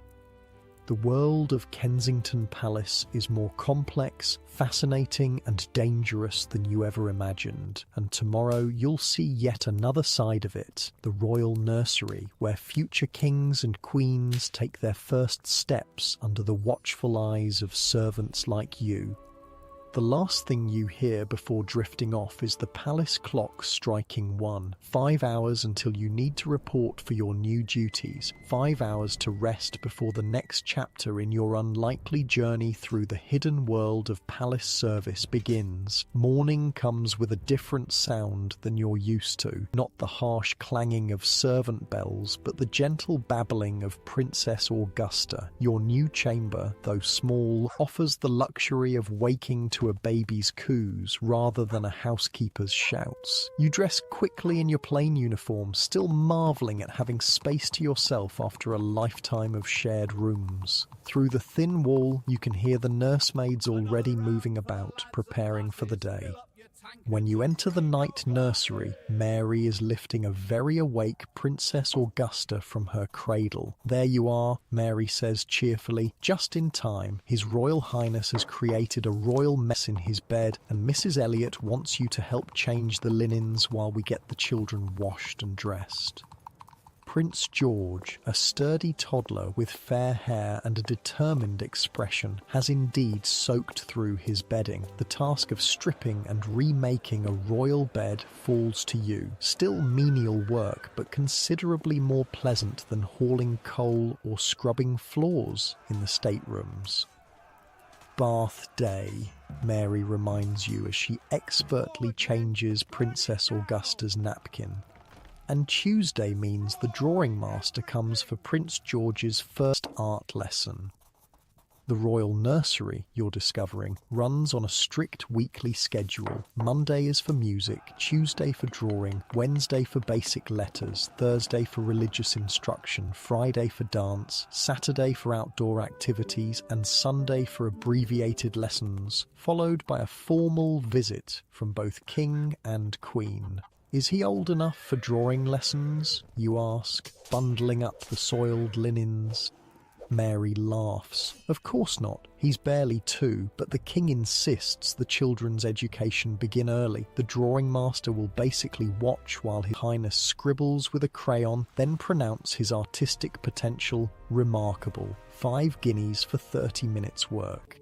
As you've quickly learned, much of the royal children's schedule is more about appearance than actual education at this young age. The parade of tutors and masters who visit the nursery often do little more than bow to the children and collect their fees. By 7 o'clock, both children are awake and ready for their morning routine. Breakfast is simple but nutritious. Warm milk, soft-boiled eggs and finely ground porridge prepared in the special nursery kitchen. As with everything royal children consume, each item must be tasted first by a nursemaid. "Why do you do the tasting?" you ask Mary as she samples the prince's porridge before allowing it to be served. "Tradition," she replies. "Though there was an attempt to poison the old king's grandfather as a child, a nursemaid died. Ever since, tasting has been mandatory." The casual way she mentions this potential danger sends a chill through you. Despite the nursery's peaceful atmosphere, you're reminded that royal children face threats ordinary ones don't. After breakfast comes dressing, an elaborate process even for such young children. No simple cotton gowns for these royal babies. Prince George, despite being only 2, is dressed like a miniature adult in breeches, waistcoat and jacket of fine silk. Princess Augusta wears a scaled-down version of a lady's formal dress, complete with tiny stays, not tightly laced at her age, and petticoats. Seems impractical for children who can barely walk, you observe as you help Mary arrange the princess's skirts. "Of course it is," Mary agrees, "but they must learn early what's expected of them. By the time they're presented at court properly, wearing these clothes will be second nature." The morning passes in a flurry of routine tasks: supervised play for the children, airing of rooms, preparation for the drawing master's visit. You're mainly assigned to Princess Augusta, helping Mrs. Elliot with her care while the more experienced nursemaids handle Prince George. Shortly before 11, Mrs. Powys enters the day nursery looking uncharacteristically flustered. "The Turkish valet is here," she announces. "He wishes to speak with Mrs. Elliot." Mrs. Elliot, who has been showing you how to properly fold the princess's delicate dresses, looks up with interest rather than surprise. "Send him in, of course." Mehmet enters with a small bow to Mrs. Elliot. He's dressed as always in his unique blend of Eastern and Western clothing. Today, a well-cut European coat over a Turkish-style waistcoat embroidered with silk thread. "Mrs. Elliot," he greets her. "How are our young royals today?"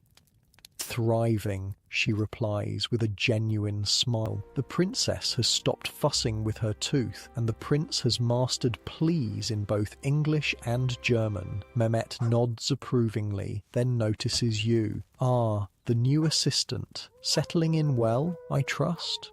"Yes, sir," you reply, still uncertain how to interact with this enigmatic figure who seems to have taken an interest in your fate. "Good. You have questions, I think, about why you're here." His perceptiveness is unnerving. Mrs. Elliot hands Princess Augusta to Mary. "Perhaps we should speak privately." Mary continues showing our new assistant how to properly press the small linens. Before leaving, Mehmet pauses beside you. "You have an observer's eyes," he says quietly. "You see much and say little, a valuable quality in this place." You watch as he and Mrs. Elliot withdraw to her private chamber, wondering what connection exists between the king's Turkish valet and the royal wet nurse that gives them both such confidence and influence. "Don't worry about it," Mary advises, seeing your confused expression. "Palace alliances are complicated. Mehmet and Mrs. Elliot understand something most servants don't, that real power isn't just about rank, it's about proximity and information." "What do you mean?" you ask, carefully pressing a tiny handkerchief embroidered with the royal cipher. Mary lowers her voice, though the only others present are the children. "Think about it. Who knows the king's most personal secrets? Not Lord Harrington or the Duke of Newcastle for all their grand titles. It's Mehmet who helps him dress, tends to his ailments, and hears his unguarded thoughts." She nods toward the princess, happily gumming a silver rattle. And who shapes the earliest experiences of future monarchs? Not their distant parents, but people like Mrs. Elliot and us. These children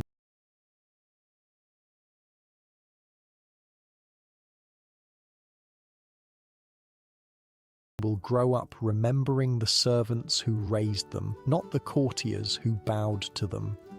It's a perspective on palace hierarchy you hadn't considered, that the lowly servants who attend the most intimate moments might in some ways have more genuine connection to the royals than the grand nobles who fill the state rooms. Your contemplation is interrupted by the arrival of the drawing master, a flamboyant Frenchman in a purple coat who makes an elaborate show of setting up a small easel, paper, and special crayons for the prince's lesson. As Mary predicted, the session consists mainly of Prince George making enthusiastic scribbles while the drawing master exclaims over his extraordinary talent and natural artistic sensibility. The prince, to his credit, seems to enjoy the activity, concentrating with serious focus on his colourful marks. He actually does have a good eye for colour, Mrs. Powys observes as the lesson concludes with effusive praise from the Frenchman. Better than his father, who's colourblind but won't admit it, keeps insisting blue is green to the despair of his tailors. This small insight into the king's private challenges, something rarely revealed to the public, reminds you of your unique position as a nursery servant, privy to royal imperfections normally hidden behind ceremony and protocol. After the drawing master departs, 5 guineas richer, as Mary predicted, it's time for the children's midday meal and nap. You assist with feeding Princess Augusta small spoonfuls of chicken broth and rice pudding, wiping her chin when she dribbles and learning the patient rhythm of coaxing royal food into a royal mouth. You have a gentle touch, Mrs. Elliot observes, watching you. The princess responds well to you. You feel an unexpected surge of pride at this praise. She's an easy baby to care for. Not always, Mrs. Elliot says with a knowing smile. She has her father's temper when crossed. You simply haven't seen it yet. As the children settle for their afternoon nap, Mrs. Elliot beckons you to join her for tea again, becoming something of a daily ritual, you realise. This time, however, Mehmet is also present in her private chamber, making this invitation feel more significant. "And sit," Mrs. Elliot says, pouring you a cup. "Mehmet and I have been discussing your position here." Your stomach tightens with sudden anxiety. Have you done something wrong? Are you being sent back to general housemaid duties? Mehmet, seeming to read your concern, raises a reassuring hand. "You need not worry. We are pleased with your work thus far." "Very pleased," Mrs. Elliot confirms, "which is why we think you're ready to understand more about your role here." They exchange a glance, and Mehmet continues. "The palace is not merely a residence, it is the heart of empire. Decisions made here affect lives from Ireland to India, and those decisions are influenced by more than just ministers and diplomats."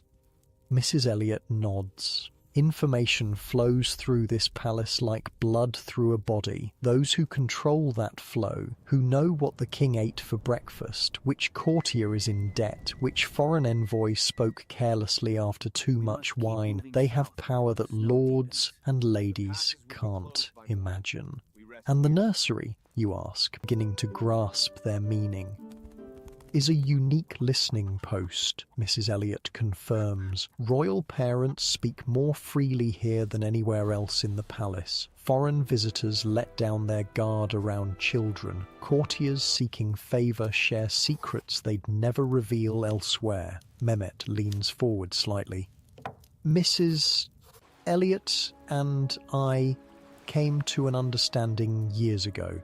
Neither of us was born to privilege. Yet we've both risen to positions of significant influence. We protect each other's interests and those of others like us. A network, you say, the picture becoming clearer. Precisely, Mrs. Elliot says with approval. A network of eyes and ears throughout the palace, from the king's bedchamber to the kitchen, from the royal nursery to the stables. We share what we learn, anticipate threats and opportunities, and ensure our collective security. It sounds almost like espionage, and your discomfort must show on your face. This isn't about disloyalty to the crown, Mehmet says firmly. Quite the opposite. We serve the royal family more honestly than most, but we also look after our own interests, as any sensible person must. What exactly would be expected of me, you ask cautiously.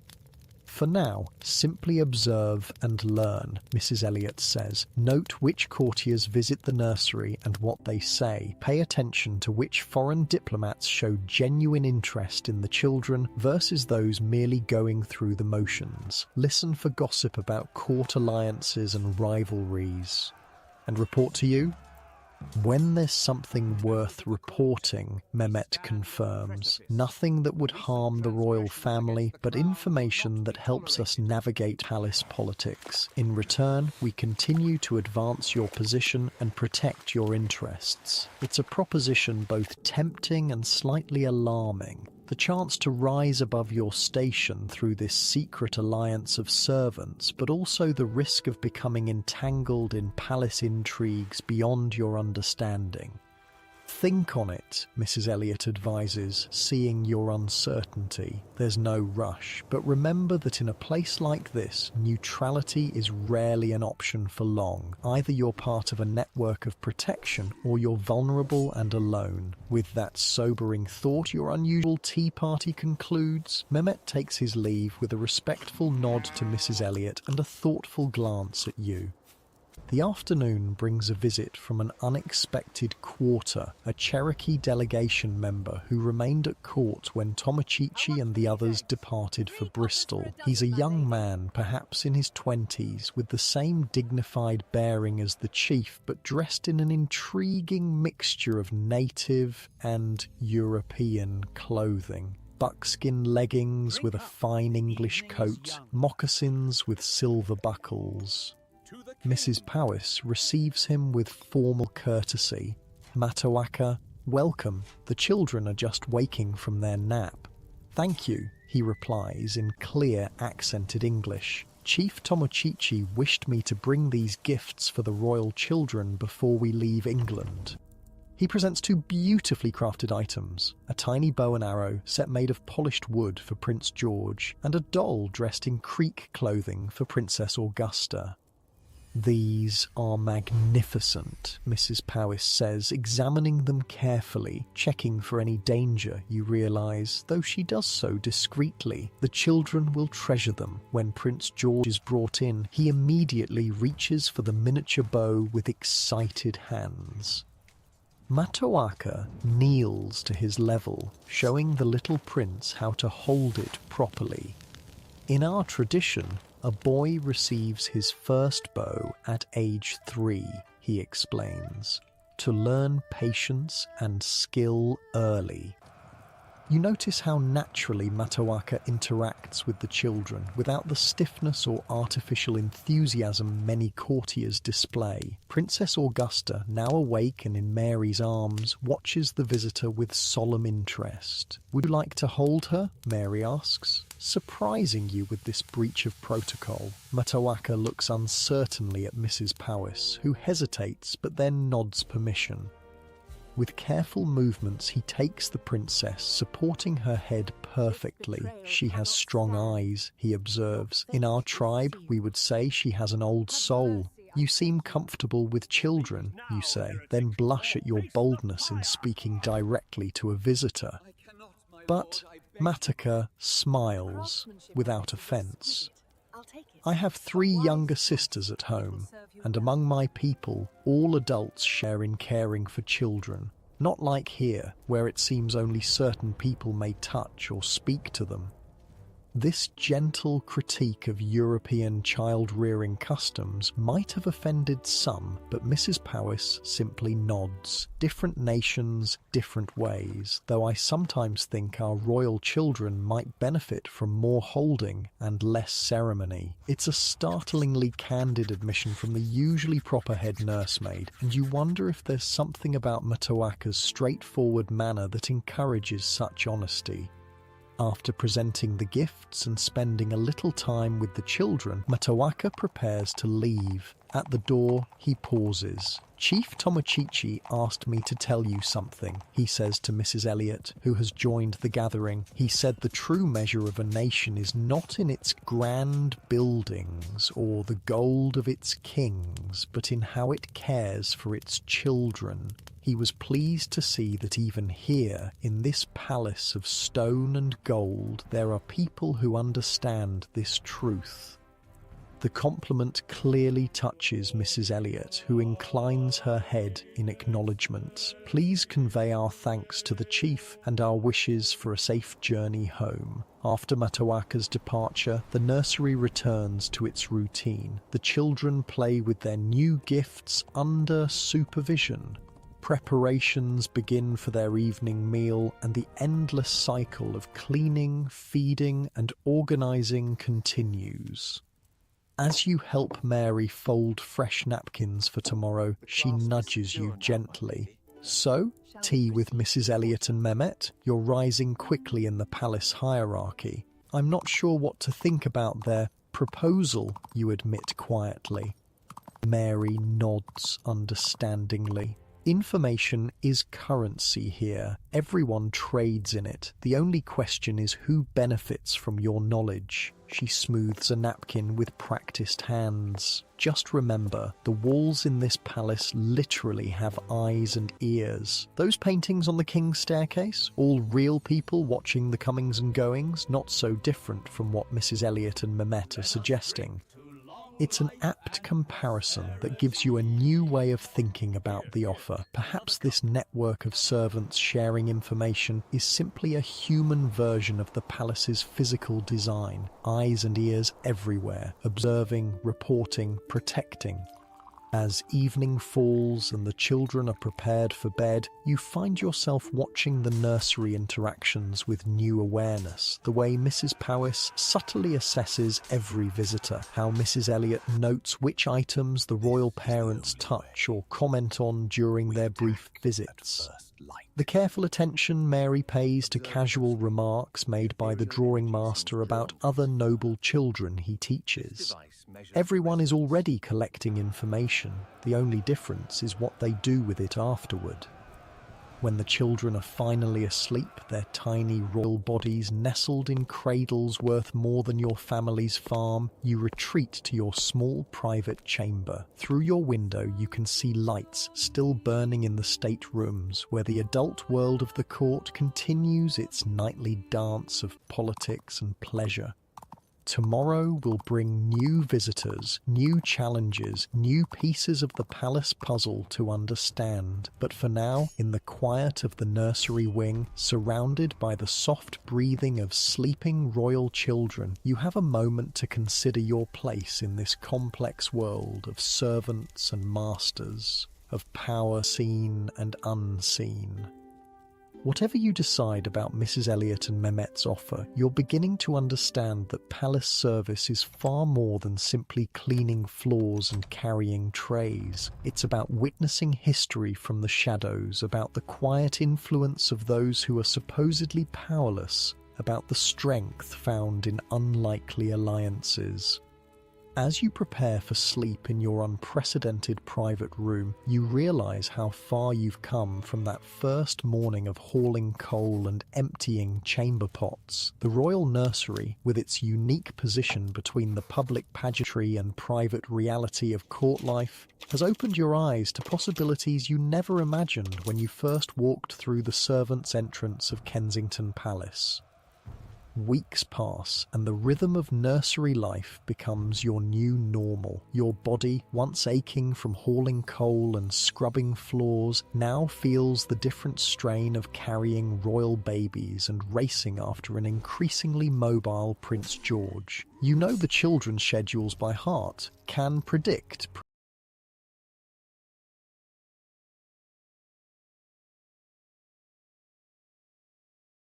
Princess Augusta's hungry cry from her tired one, and have mastered the art of pressing tiny royal garments to perfection.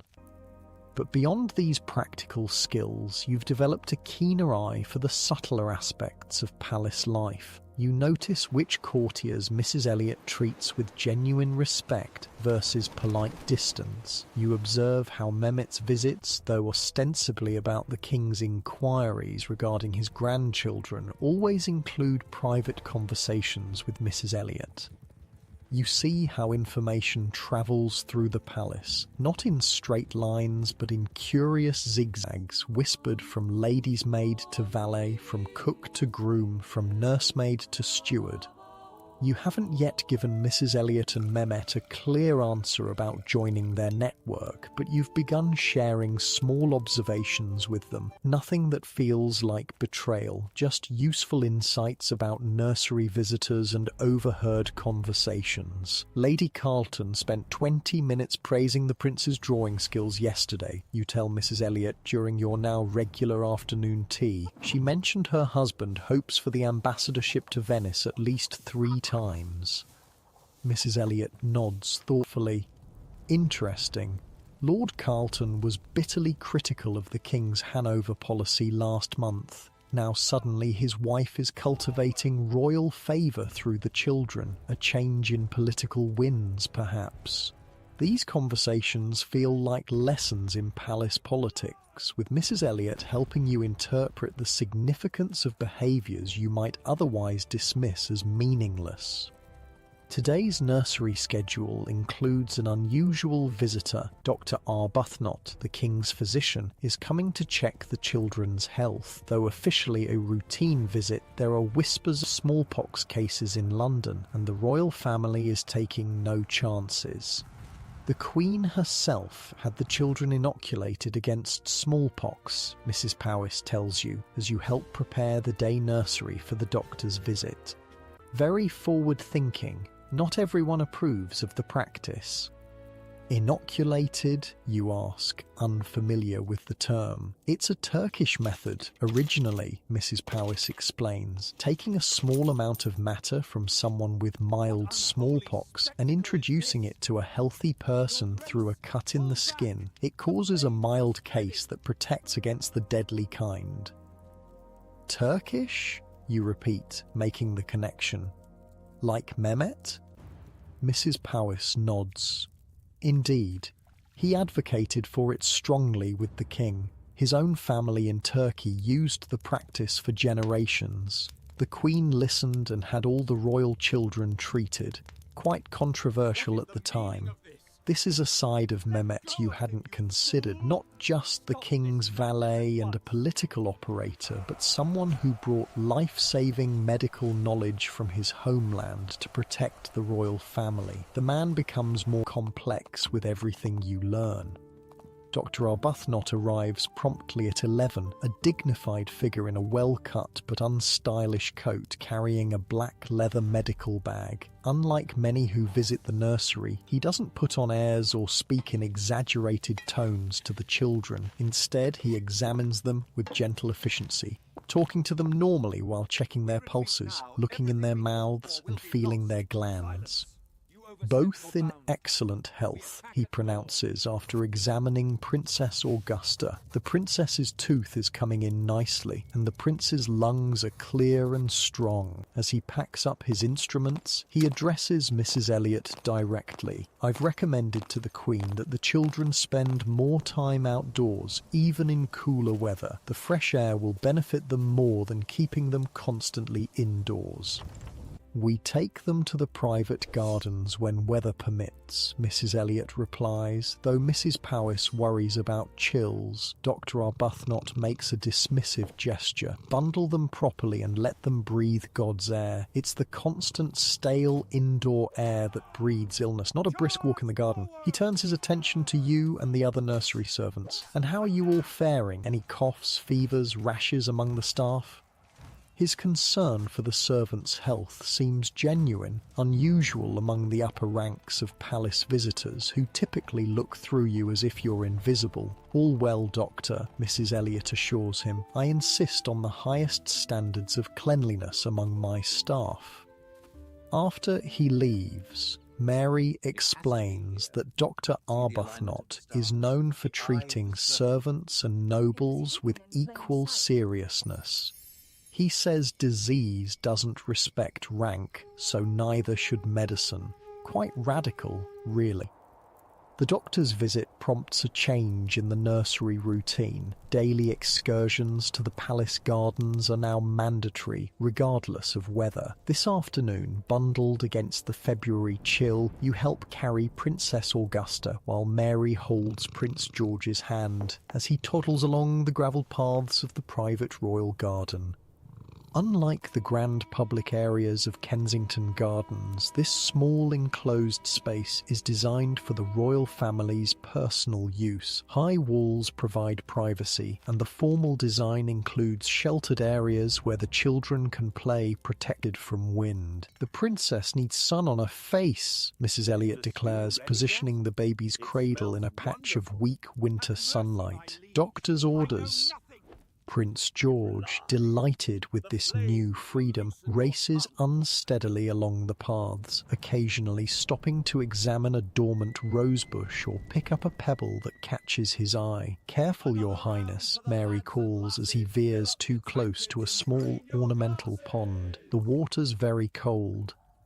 You're enjoying the crisp air yourself, a pleasant change from the closed, overheated rooms of the palace, when you notice a figure watching from an upper window. Even at this distance, you recognize Mehmet's distinctive silhouette. "He checks on us often," Mrs. Elliot says, following your gaze. "The king rarely asks directly about the children, but Mehmet keeps him informed." "Does the king not care about his grandchildren?" you ask, finding this difficult to understand.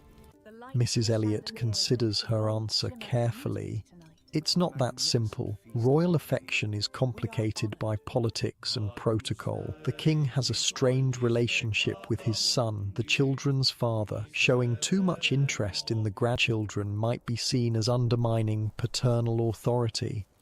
This glimpse into royal family dynamics, just as fraught and complex as any families, but played out on a public stage with political implications, helps you understand why the seemingly cold formality of royal parenting might not reflect the true feelings involved. As dusk approaches, you return to the warmth of the nursery. The outdoor excursion has done the children good. Both have healthy pink cheeks and fall asleep easily after their supper. With the royal charges peacefully slumbering, the nursery staff can take their evening meal and enjoy a brief period of relaxation. Tonight, however, brings an unexpected invitation. Mrs. Elliot finds you as you're finishing your dinner in the nursery antechamber. "Mehmet has requested your presence," she says quietly. "There's a gathering of certain trusted servants in his quarters tonight. He thinks it's time you met the others." Your stomach tightens with a mixture of anxiety and curiosity. This invitation clearly signals that you're being formally brought into their network. "What kind of gathering?" you ask. "Nothing sinister," Mrs. Elliot says with a small smile. "Just supper and conversation among those who understand how the palace truly works. Mary will stay with the children. I'll accompany you." Mehmet's quarters, you discover, are far more spacious and luxurious than typical servant accommodations. Located in a quiet wing near the king's private apartments, his rooms more closely resemble a modest gentleman's residence than a valet's quarters, another sign of his unusual status. When you arrive, several others are already present. Mrs. Elliot makes the introductions. James Wilson, the King's head groom, Sarah Mitchell, lady's maid to the influential Duchess of Marlborough, Thomas Hawkins, under-butler with responsibility for the King's private dining, and Elizabeth Schultz, a German woman who serves as translator and secretary to the Queen. They greet you with varying degrees of warmth but shared curiosity. You're clearly the youngest and most junior servant among them, making your inclusion notable. Our newest associate, Mehmet explains as he welcomes you, currently serving in the royal nursery, where she's shown exceptional observational skills. The gathering feels surprisingly normal. A simple but excellent supper is served, far better than standard servant fare. Wine is poured, a luxury you've rarely tasted, and conversation flows freely. These servants, you realise, speak differently among themselves than they do in their official roles, more directly, more intelligently, with none of the affected deference they show to their masters. The Spanish negotiations are faltering, Thomas remarks, sipping his wine. The ambassador barely touched his food at dinner yesterday and argued with Lord Harrington in the corridor afterward. The Queen is concerned, Elizabeth adds. I translated 3 letters from Madrid this week, all with increasingly forceful language. And yet the King plans another hunting trip to Richmond, James says, with a slight frown. Poor timing, politically speaking. You listen, fascinated by this unfettered discussion of matters you'd assumed were far above servants' concern. No one seems troubled by sharing such information. Indeed, they exchange these insights as naturally as housemaids might discuss laundry methods. What about the nursery? Sarah asks, turning to you. Any interesting visitors lately? Put on the spot, you hesitate before offering. The French ambassador's wife visited yesterday. She spent a long time asking Mrs. Powys about the prince's daily schedule and seemed particularly interested in who has regular access to the children. This seemingly innocuous observation causes a ripple of interest around the table. Did she indeed? Mehmet muses, curious when her husband is supposedly focusing on colonial boundaries in America. The children's routine should hardly concern French diplomatic interests, unless they're looking for points of access or vulnerability, Thomas suggests. Not necessarily sinister, but worth noting. I'll mention it to Mrs. Powys. Mrs. Elliot says, we should perhaps be more guarded about nursery schedules with foreign visitors. The evening continues in this vein. Observations shared, patterns identified.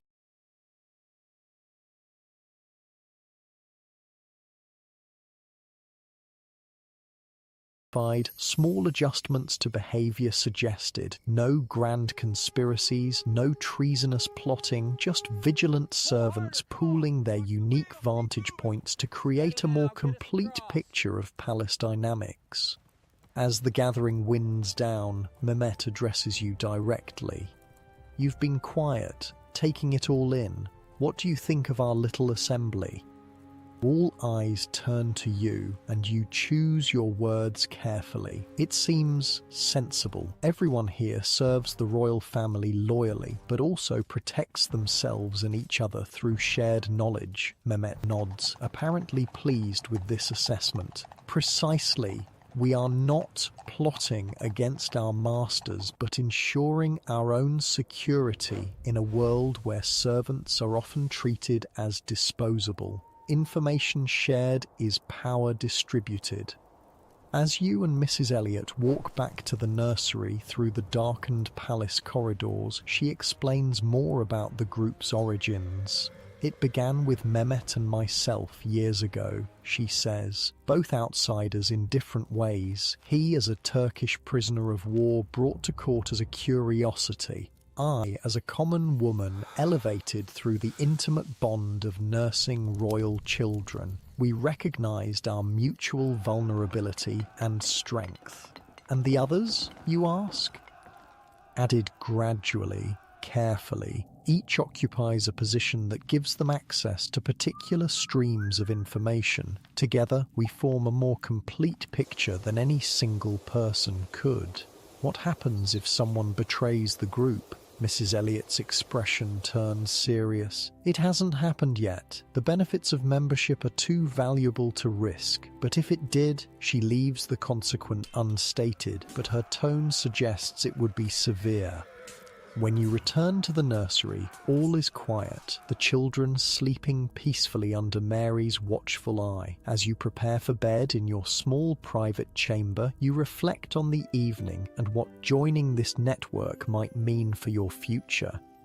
The palace suddenly seems both smaller and larger. Smaller because you now see the connections between its disparate parts, larger because you glimpse the extent of the world it influences, from Spanish negotiations to colonial boundaries, from diplomatic marriages, military decisions. The great machine of empire runs through these ornate rooms, and servants like you oil its gears. Sleep eludes you as you weigh your decision. The practical benefits are clear. Protection, advancement, allies in a place where a servant alone is vulnerable. But there are risks too. The higher you rise, the further you can fall. And while nothing you've witnessed suggests disloyalty to the crown, you wonder where the line between information sharing and intrigue might ultimately be drawn. A soft knock interrupts your thoughts. Opening your door cautiously, you find Mary looking anxious. "The princess has a fever," she whispers. "Mrs. Elliot wants you to help prepare cool compresses while I fetch Dr. Arbuthnot." All considerations about servant networks instantly fade as you hurry to the night nursery. Princess Augusta lies in her cradle, cheeks flushed, tiny body radiating heat. Mrs. Elliot is already bathing the baby's forehead with a damp cloth, her normally composed features tight with concern. "How long has she been like this?" you ask, quickly preparing more cool cloths as instructed. "It came on suddenly," Mrs. Elliot replies. "She was perfectly well at bedtime. Now she's burning up." The next hours pass in a blur of urgent activity. Dr. Arbuthnot arrives in his nightclothes, having rushed from his bed at Mary's summons. His examination is swift but thorough. "Teething fever, most likely," he pronounces, though he doesn't look entirely convinced. "Continue with the cool compresses. I've brought a tincture of willow bark. Give her 3 drops every 4 hours. If she worsens before morning, send for me immediately." As the doctor prepares to leave, Mrs. Elliot asks the question weighing on everyone's mind. "Could it be smallpox, doctor, despite the inoculation?" "Or unlikely," he replies. "The inoculation was successful and she shows none of the characteristic signs, but watch for any rash or pustules and isolate her from the prince as a precaution." The night becomes an endless cycle of cooling compresses, tiny spoonfuls of willow bark tincture, and anxious monitoring of the princess's breathing. You, Mrs. Elliot, and Mary take turns sitting with her, never leaving her alone for a moment.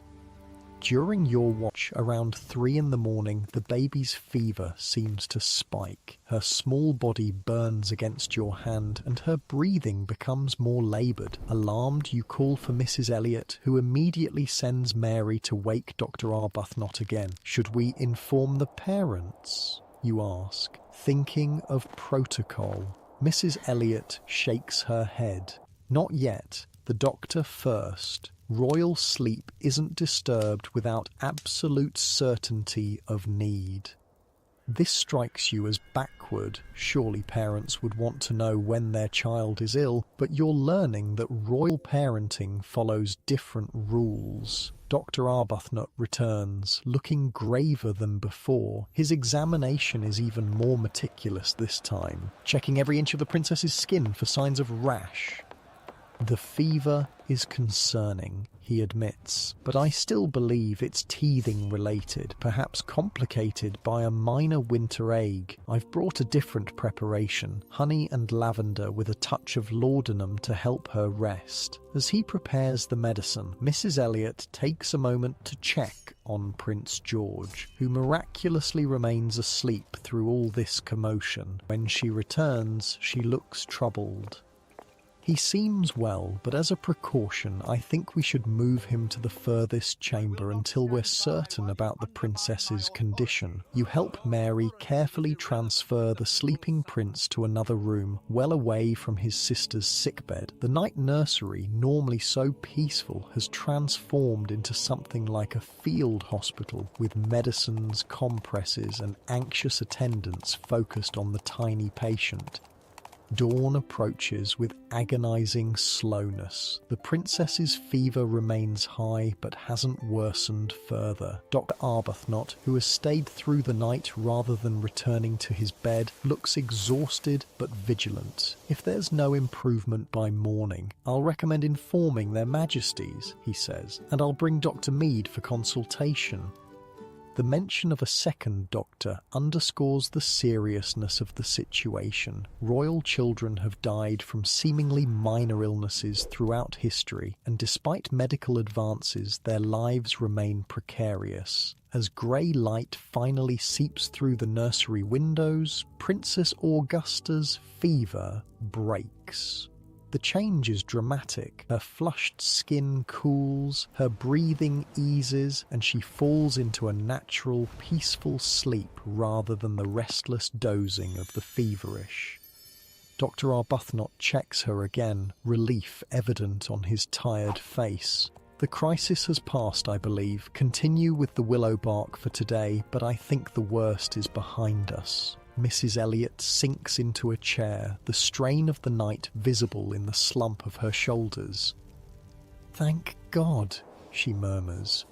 "I feared—" She doesn't finish the sentence, but she doesn't need to. Everyone in the nursery understands what a royal child's death would mean. Not just personal grief, but political upheaval, questions of succession, and inevitable blame falling on those responsible for the child's care. As the palace begins to wake around you, life returning to its normal rhythms beyond the nursery walls, you realise something important has shifted during this long night of crisis. Watching Mrs. Elliot's genuine distress, Dr. Arbuthnot's dedicated care, and even feeling your own overwhelming relief at the princess's recovery, you understand that the network of palace servants isn't just about power or self-protection. It's also about caring for these royal children when their own parents cannot or will not. It's about the nursemaids and doctors and valets who stand in the gap between official protocol and human needs. It's about creating a hidden foundation of support beneath the visible structure of monarchy, and you, somehow, have become part of it. Morning brings both exhaustion and relief to the royal nursery. Princess Augusta's fever has broken completely, and she wakes with her usual appetite and bright eyes, showing no signs of the crisis that kept everyone awake through the night. Prince George, returned to his normal sleeping quarters, remains blissfully unaware that anything unusual occurred. Children recover quickly, Dr. Arbuthnot observes before taking his leave. Their resilience puts us adults to shame. Only the dark circles under the nursery staff's eyes betray the night's drama. Mrs. Elliot, who hasn't slept at all, still insists on maintaining normal routines. Structure is essential for children, she says, stifling a yawn as she oversees Princess Augusta's morning feeding. And for the rest of us too, if I'm honest. By midday, word of the princess's brief illness has spread through the palace's whisper network. Mehmet appears in the nursery doorway, ostensibly delivering a message from the king, but clearly there to assess the situation himself. His Majesty inquires after his granddaughter's health, he announces formally. For the benefit of anyone listening, please inform His Majesty that the princess has recovered completely from a mild teething fever. Mrs. Elliot replies with equal formality. But as Mehmet turns to leave, he catches your eye and gives an almost imperceptible nod of approval. You realize that your actions during the night, staying calm, following instructions precisely, putting the children's welfare above all else, have been noted and valued by this network you're increasingly part of. The next few days pass in a blur of normal nursery activities, though you and the other staff catch sleep in shifts to recover from the night vigil. You find yourself watching Princess Augusta with extra vigilance, but there's no sign of returning fever or any other symptom. On Sunday, as scheduled regardless of recent events, both King and Queen make their formal weekly visit to the nursery. It's a more elaborate affair than the Queen's casual visits, with proper protocol observed. The children are dressed in their finest clothes, the nursery is immaculately prepared, and the staff stand at formal attention. You've witnessed these Sunday visits before, but this time you notice subtle differences in how information is managed. Dr. Arbuthnot has provided Mrs. Elliot with a carefully worded account of the princess's slight indisposition, enough to be honest without causing alarm. Mrs. Powys has ensured that Prince George can demonstrate a new skill, correctly identifying 3 letters of the alphabet, to please his grandfather. Mary has the Cherokee doll prominently positioned among Princess Augusta's toys, knowing the Queen will be gratified to see diplomatic gifts being used. Every detail is orchestrated to create a specific impression for the royal parents, that their children are thriving, that international relations are positive, that illness was minor and expertly handled. Not lies exactly, but a curated version of reality designed to reassure while also highlighting the nursery staff's competence. You realise this careful management of information is exactly what Mehmet and Mrs. Elliot described in their network: control over what flows upward to power as well as what flows downward from it. The royal visit proceeds exactly as planned. King George, resplendent in a blue coat with silver embroidery, spends precisely 12 minutes with his grandchildren. He nods approvingly at Prince George's recitation of AMK, not the correct order of the alphabet, but impressive for a 2-year-old nonetheless, presents both children with small silver trinkets and departs with a satisfied air. Queen Caroline stays longer, as she always does. She asks specific questions about the princess's health, listens carefully to Mrs. Elliot's diplomatic explanation, and studies her granddaughter with genuine concern in her eyes. "You handled it well," she tells Mrs. Elliot, with a glance that includes you and Mary. "Children fall ill suddenly, and we must simply manage as best we can."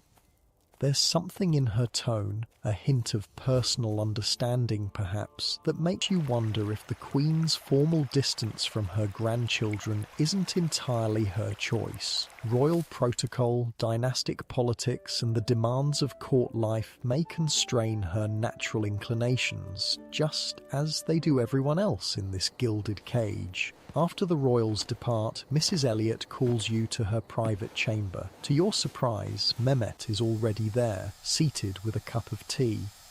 "You've proven yourself these past weeks," Mrs. Elliot says without preamble, "particularly during the princess's illness. We'd like to formalise your position in our arrangement." Mehmet nods. "You understand now what we do and why. Are you willing to commit to it fully?"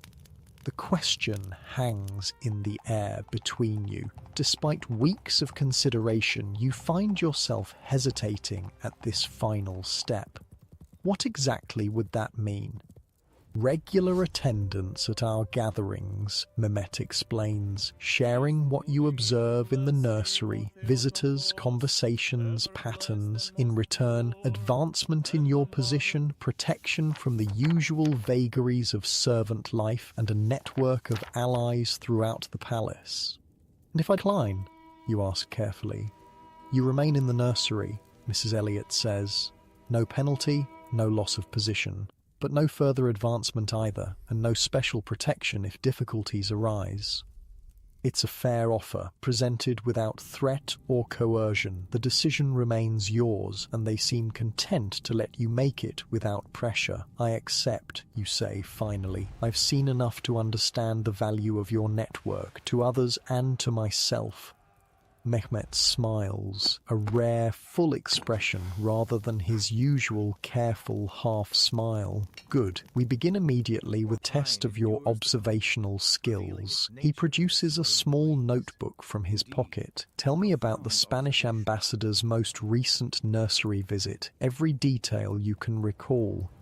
For the next hour, they question you about various nursery visitors, testing not just your memory, but your ability to interpret behaviors and identify patterns. It's exhausting, but also strangely exhilarating to have your observations taken so seriously. You have a natural talent for this, Mehmet concludes as the session ends. Most people see without observing. You observe.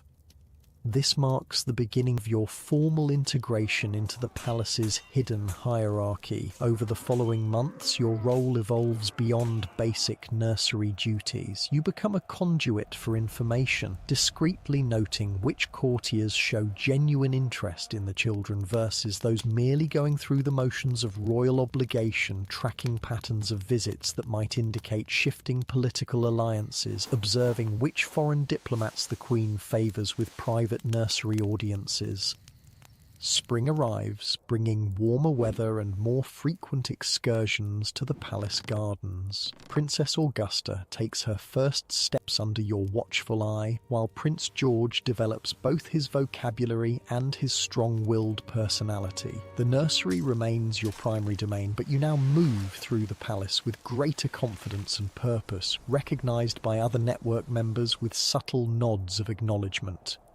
Your weekly reports to Mehmet and Mrs. Elliot become a comfortable routine, as does your attendance at the network's private gatherings. You learn to filter information, distinguishing between the merely interesting and the truly significant, and to present your observations clearly but discreetly. You've found your place here, Anne tells you during one of her visits to the nursery. Your former mentor has watched your rise with a mixture of pride and wry amusement. Not bad for a farm girl who couldn't tell a footman from a groom 6 months ago. I had good teachers, you reply, thinking not just of Anne but of Mrs. Elliot, Mehmet, and even the palace itself with its endless lessons in power, hierarchy and survival.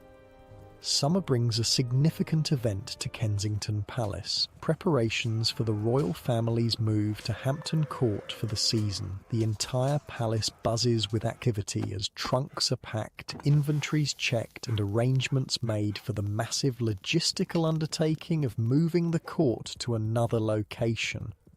For the nursery staff, this means careful planning for the children's journey and setting up temporary quarters at Hampton Court. Every item must be accounted for, from Prince George's favourite wooden horse to Princess Augusta's special feeding cup.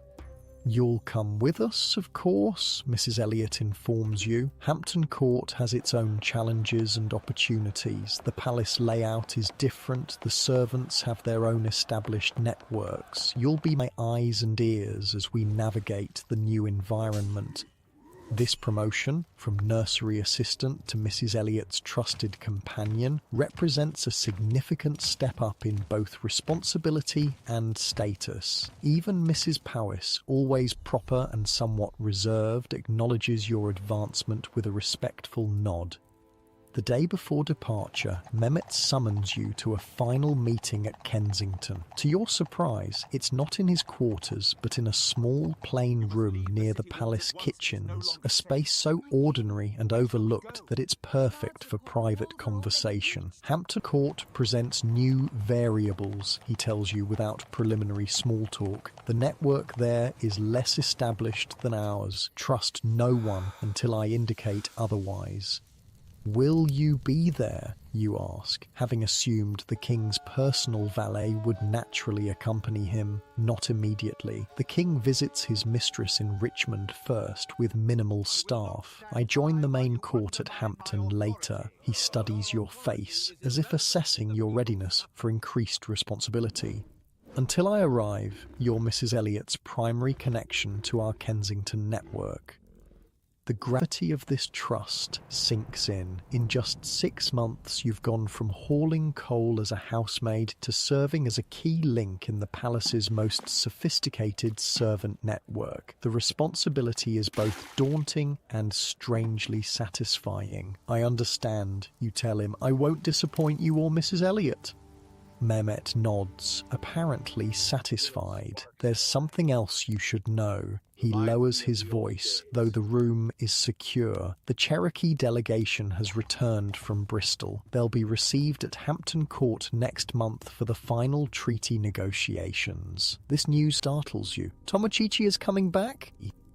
Yes. And the king wants the children present for the formal treaty signing, a symbol of the future friendship between our nations. Mehmet's expression turns thoughtful. The nursery will suddenly become politically significant. Be exceptionally vigilant about who visits and what they say.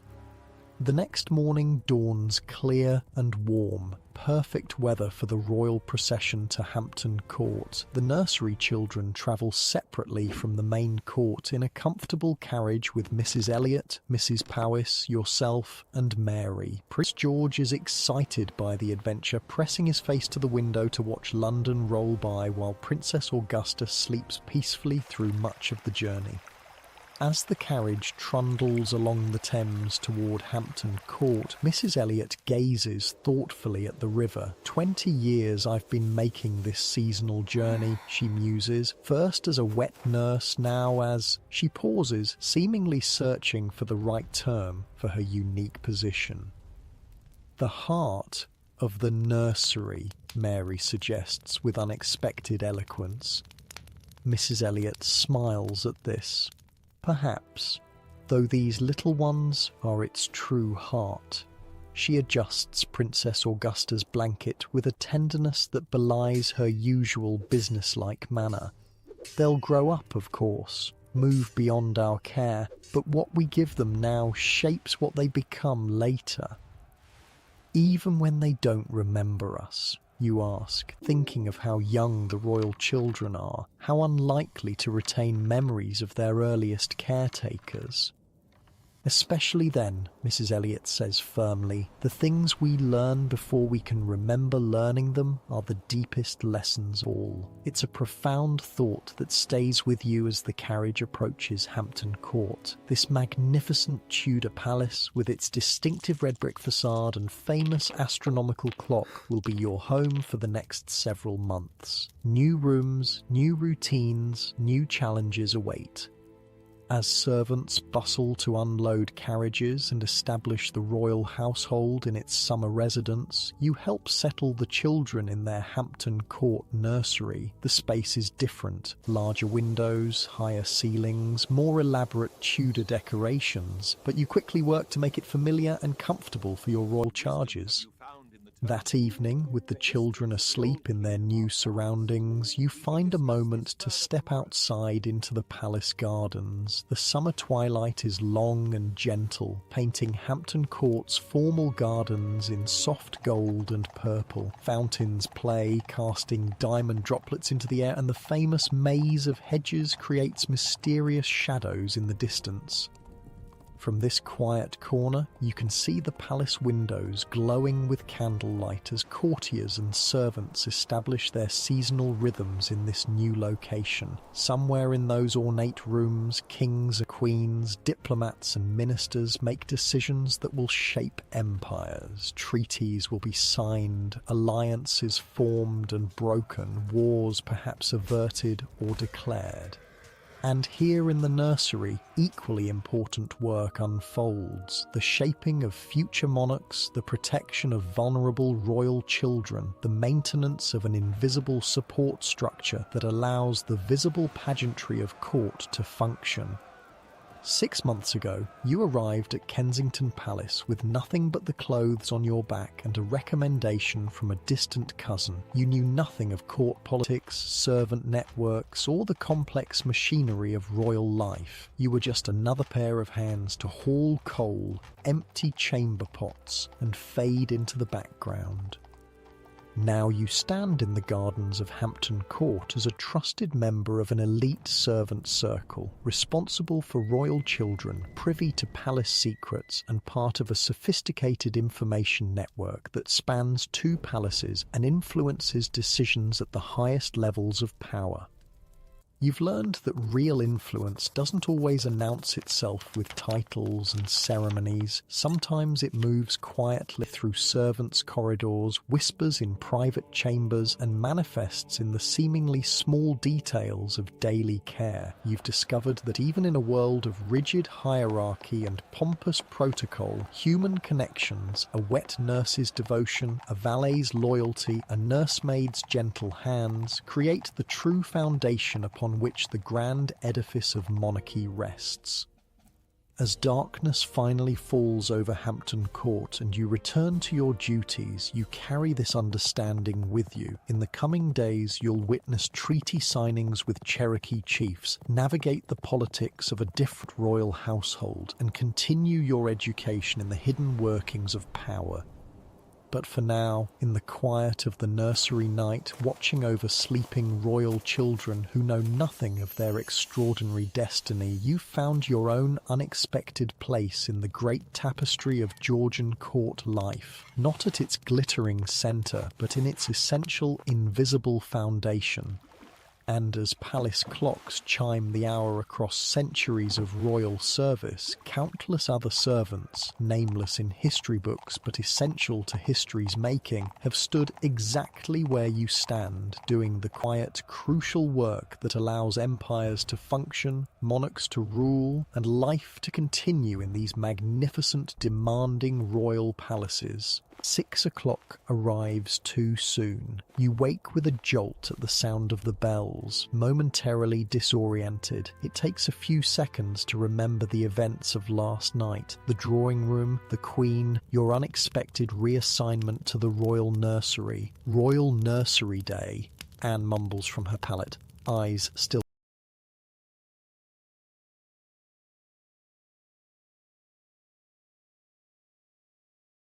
closed. Better get moving. Mrs. Elliot's known for punctuality. You dress quickly in your cleanest uniform, scrubbing your face and hands with extra care. Anne helps you tie your cap at a more flattering angle than usual. There, she says, stepping back to inspect you, almost presentable. I'm terrified, you admit. What if I do something wrong?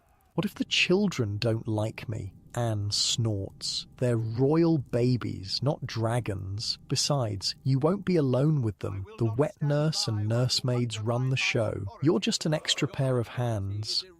This doesn't entirely calm your nerves as you make your way through the palace to the royal nursery. Unlike the staterooms or even the family's private apartments, the nursery occupies its own wing, deliberately separated from the bustle and politics of court life. When you arrive, a stern-faced woman in a plain but well-made dress is waiting outside the door. "The new girl?" she asks without preamble. "Yes, ma'am," you reply with a curtsy. She looks you over critically. "I'm Mrs. Powys, head nursemaid to the royal children. Mrs. Elliot informed me you'd be joining us. Have you any experience with children?" "Some, ma'am. I helped with my younger siblings and cousins." Mrs. Powys makes a non-committal sound. "Country experience, I suppose. Well, royal children are rather different. Follow me, and I'll explain the rules." She leads you into an antechamber decorated in soft blues and creams, far more cheerful and comfortable than the grand formality of the staterooms. The nursery consists of 6 main rooms, Mrs. Powys explains. The day nursery, where the children play and take lessons. The night nursery, where they sleep. The wet nurse's chamber, the nursemaid's room, the schoolroom for the older children, and this receiving room where visitors, including the parents, are received. You try not to show your surprise at this last detail. The idea that royal parents would need to be received to see their own children seems strange, but you're learning that little about court life follows normal family patterns. The children rise at 7, Mrs. Powys continues. Their day follows a strict schedule of feeding, play, lessons, exercise, and rest. Your duties will include helping prepare their meals, maintaining their clothes and toys, assisting with bathing, and whatever else Mrs. Elliot requires. She fixes you with a stern look. Now, the most important rules. First, no one touches the royal children without explicit permission, not to pick them up, not to adjust their clothes, not even to wipe a smudge from their face. Only Mrs. Elliot, myself, and the designated nursemaids have that privilege. You nod, taking this seriously. Second, you will never be alone with the children, not for a moment. Third, every item of food must be tasted by a nursemaid before being given to a child. Fourth, anything the children touch must be scrupulously clean. And finally, what happens in the nursery stays in the nursery. The royal family's private life is not for gossip below stairs. Understood? Yes, Mrs. Powys, you reply, slightly overwhelmed by these stringent protocols. Good, now come meet Mrs. Elliot and the children. She leads you through to the day nursery, a large, airy room with tall windows letting in the morning sun. The floor is covered with soft rugs, and child-sized furniture is arranged around the space. Toys, finer than anything you've seen before, are neatly organized on shelves. Wooden horses with real horsehair manes, miniature soldiers with actual silver swords, dolls dressed in silk and lace. In a comfortable chair near the window sits Catherine Elliot, the wet nurse you glimpsed in the servants' hall. She's cradling a baby of perhaps 6 months who's nursing contentedly at her breast. Nearby, a toddler of about 2 is being entertained by a young nursemaid with a wooden puppet. Mrs. Elliot, the new assistant, has arrived, Mrs. Powys announces. The wet nurse looks up and smiles, a warm, genuine expression that immediately puts you more at ease. Ah, good. Come closer, girl. Let me look at you properly. You approach and curtsy, trying not to stare at the royal infant at her breast. Mehmet spoke well of you, Mrs. Elliot says, studying your face. Said you have good hands and a kind manner, both essential with children. Thank you, ma'am, you reply, still confused by the Turkish valet's interest in your career. This is Princess Augusta, Mrs. Elliot continues, nodding to the baby. And that rascal over there is Prince George. You'll assist with both, though primarily with Augusta, as she's still nursing. You look at the children with new interest, realising you're in the presence of a future King of England, though the chubby-cheeked toddler playing with blocks seems far removed from the grand figure he'll one day become. Have you worked with infants before? Mrs. Elliot asks. Yes, ma'am. My mother had 8 children, and I helped with the younger ones.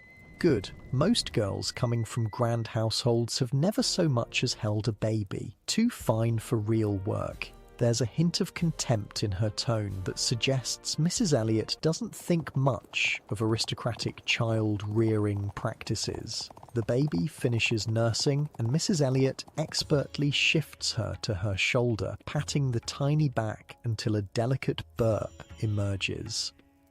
Here, she says, extending the infant toward you. Hold her while I adjust myself. Your eyes widen in panic, remembering Mrs. Powys's strict rule about not touching the royal children. Mrs. Powys sighs from the doorway. It's allowed if Mrs. Elliot directs it. She has full authority over the princess's care. Still nervous, you carefully take the baby, supporting her head as you've done with your siblings. Princess Augusta regards you with solemn dark eyes, then reaches a tiny hand toward your face. She likes you, Mrs. Elliot observes, retying her bodice. Good sign, babies know more than we think. For the rest of the morning, you observe and assist with the nursery routine. It's both familiar and strange. The basic tasks of childcare are similar to what you've done before, but everything is elevated by the children's royal status. Their bathing water isn't merely heated, but tested with a special thermometer. Their napkins, diapers aren't ordinary linen, but the finest cotton, washed separately from all other laundry. Their food, Princess Augusta has just started on solid food to supplement nursing, is prepared by a dedicated cook and tested by multiple people before reaching the royal mouths. Seems excessive, you whisper to Mary, a friendly nursemaid who's showing you how to properly fold the princess's napkins. It's not just fussiness, Mary explains. There have been plots against royal children before, poison, kidnapping. The security isn't just for show. This sobering thought makes you see the elaborate protocols differently. What had seemed like aristocratic indulgence was actually protection for vulnerable children born into dangerous positions. By midday, you've settled into a rhythm of helping where needed, fetching fresh napkins, preparing a simple rice pudding for Prince George's lunch, which must be tasted by 3 different people before he eats it, and learning the proper way to launder the children's delicate clothes.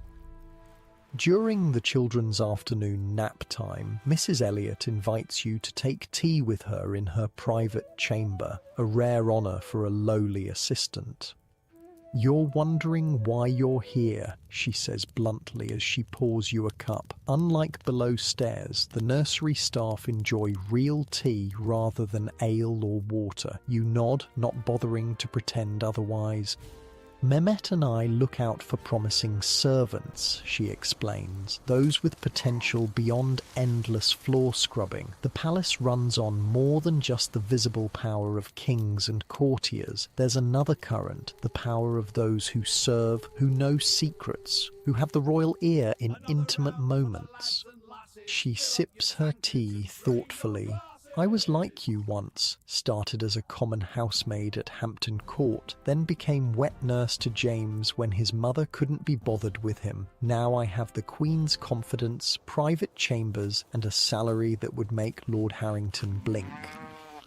"Because you nursed the prince?" you ask, fascinated by this glimpse into servant advancement. "Because I made myself indispensable," she corrects. "Royal children come and go from our care, but the bonds formed during those years last. James still visits me, tells me things he wouldn't tell his own mother, and the current royal children will do the same as they grow." She studies you over her teacup.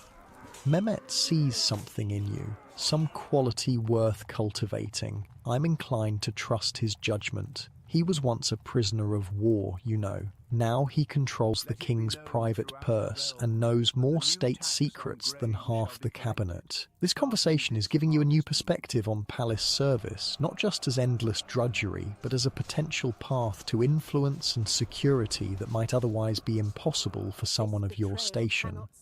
"What's expected of me?" you ask cautiously. Mrs. Elliot smiles. "For now, simply learn the nursery routine, care for the children well, observe everything, say little. The rest will follow naturally if you're as clever as Mehmet thinks." Your tea is interrupted by the sound of Princess Augusta crying from the night nursery. Mrs. Elliot sighs and sets down her cup. Duty calls, she's teething, poor lamb, makes her fractious. You follow Mrs. Elliot to the night nursery, where the princess is indeed awake and unhappy, her little face red with discomfort. Mrs. Elliot lifts her from the ornate cradle, a miniature 4-poster bed, really, and begins to rock her gently. "Fetch the coral teething stick," she instructs you, in the silver box on the dresser.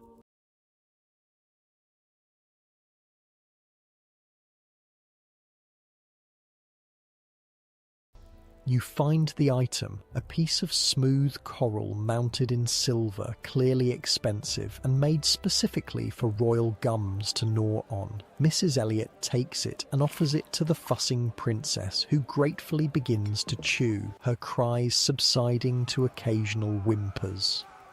"There now," Mrs. Elliot soothes. "Better already." As she comforts the baby, a soft knock sounds at the nursery door. Mrs. Powys answers it and then enters the night nursery, her expression carefully neutral.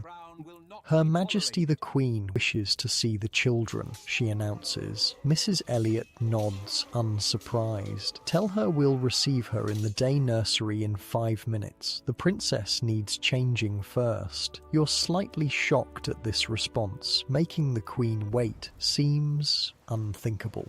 But Mrs. Elliot notices your expression and smiles. "Even queens defer to nursery schedules," she says. Caroline understands that. "Now, help me change this napkin quickly." The next few minutes are a flurry of activity as Princess Augusta is changed, her face gently washed and her gown straightened. Prince George, who has woken from his nap, is similarly tidied by Mary and another nursemaid. The children are then brought to the day nursery and arranged in a charming tableau. The prince with his wooden soldiers, the princess propped in a small chair with a rattle. When everything is perfect, Mrs. Powys nods to a footman waiting by the door. He steps out briefly, then returns to announce Her Majesty Queen Caroline. Everyone curtsies deeply as the Queen enters. She's dressed more simply than at last night's drawing room, wearing a day dress of blue silk without the enormous hoops, though still elegant enough to mark her royal status. "Mrs. Elliot," she greets the wet nurse warmly. "How are my darlings today?" "Very well, Your Majesty," Mrs. Elliot replies. "The prince has mastered 3 new words, and the princess is cutting her first tooth." Queen Caroline smiles and moves to Prince George, who looks up at her with recognition, but not the excitement a child might show for a mother they see daily. Their interaction has the quality of a pleasant visit rather than a maternal reunion. "Has he been good?" the Queen asks, watching as the prince stacks blocks. "Very good, Your Majesty," Mrs. Elliot assures her. "He's quick to learn his letters." "Excellent. His father will be pleased." The Queen then turns her attention to Princess Augusta, cooing at the baby briefly before straightening up. "The Spanish ambassador's wife has been asking to see them, perhaps next week if they're well." "As Your Majesty wishes," Mrs. Elliot replies, "though perhaps not if the princess's teething worsens." The Queen nods, accepting this limitation without question. "Of course, you know best. I leave it to your judgment." After a few more minutes of conversation about the children's health and progress, during which the Queen maintains a polite distance from her offspring, she prepares to leave. "I trust they are in good hands as always," she says to Mrs. Elliot. "Oh, and this must be the new girl Mehmet mentioned." She turns her gaze to you. You curtsy again, face burning with the unexpected attention. "I hope you are settling in well," the Queen says. "Mrs. Elliot runs the finest royal nursery in Europe. You will learn much here." "Thank you, Your Majesty," you manage to reply. With that, the Queen departs, leaving a lingering scent of French perfume behind her. The visit has lasted less than 15 minutes. Is that normal? You ask hesitantly once the Queen has gone. Such a brief visit. Mrs. Elliot nods, lifting Princess Augusta to check her napkin again. Perfectly normal. Royal parents aren't like commoners. They produce heirs, then leave the actual raising to professionals. The Queen visits perhaps 3 times a week for a few minutes. The King less often. This seems sad to you, but no one else in the nursery appears to find it unusual. "The children know us better than their parents," Mary says matter-of-factly as she helps Prince George with a wooden puzzle. "Mrs. Elliot is more mother to them than the Queen." Mrs. Elliot gives her a sharp look. "Mind your tongue, Mary. The Queen is a good mother in her own way. She ensures they have the best of everything, including care." The rest of the afternoon passes in a continuation of the nursery routine. You help prepare the children's simple supper, assist with their evening bath, though you're still not permitted to touch them directly during this process, and learn how to properly air their bedding. By the time the children are settled for the night at 7 o'clock, extraordinarily early by adult court standards, you've gained a new appreciation for the unique world of the royal nursery. It's a strange blend of extreme privilege and careful restraint, of lavish surroundings and practical sense. "You'll sleep here now," Mrs. Elliot informs you as the children doze in the night nursery under Mary's watchful eye. "There's a small chamber off the nursemaid's room for you. Your things have already been brought up from the servants' attic. This is another unexpected perk of your new position. Escaping the crowded attic dormitory for a private sleeping space, however small, is a luxury few palace servants enjoy." "You've done well today," Mrs. Elliot adds. "Quick to learn, careful with the children, not too chatty. Keep it up." You thank her, pleased with the praise, but still somewhat bemused by the rapid change in your circumstances. Just a week ago, you were a farm girl arriving at Kensington Palace for the first time. Now you're sleeping in the royal nursery, trusted, at least partially, with future monarchs. Your new chamber, though tiny, is indeed private, a luxury you've never experienced. There's a narrow bed with a real mattress rather than a straw pallet, a small chest for your few belongings, and even a tiny window that offers a view of the palace gardens. As you prepare for bed, there's a soft knock at your door. It's Mary, the friendly nursemaid. "Settling in?" she asks, glancing around your room. "Not bad, is it? Better than the attics with the rats and drafts." "Much better," you agree, "though I still don't understand why I was chosen for this position." Mary perches on the edge of your bed. "Curious, isn't it? But that's how it works here. Palace advancement isn't always about time served or even ability. Sometimes it's about who notices you." She lowers her voice. "Mehmet and Mrs. Elliot have an understanding. They place people loyal to them in key positions throughout the palace, makes them stronger." "Am I supposed to be loyal to them?" you ask, somewhat alarmed at being caught in what sounds like palace-served politics. Mary shrugs. "Everyone's loyal to someone, better them than some of the others. They're fair at least, and they remember those who help them." She rises to leave. "Just a friendly word of advice. Lord Carteret's valet, Jenkins, might ask you questions about what you see in the nursery, especially after royal visits. He's fishing for his master, who's always trying to gauge his standing with the king and queen. Don't tell him anything." "I wouldn't," you assure her. Good, because Mrs. Elliot finds out everything eventually. Sleep well. Tomorrow's bathing day for the prince, which means puddles everywhere. With a friendly wink, she slips out, closing your door behind her. Alone at last, you lie on your bed, a real bed, not a pallet, and try to make sense of the day's events. The royal nursery, with its strange blend of luxury and practicality, the children simultaneously ordinary in their needs and extraordinary in their destiny. The complex web of alliances and rivalries among the servants, a shadow version of the court politics above stairs. From the night nursery nearby, you hear the soft sounds of Princess Augusta fussing briefly before settling back to sleep. Even royal babies have bad dreams, it seems. Outside your window, the palace gardens are silvered by moonlight. Formal patterns of hedge and flower bed creep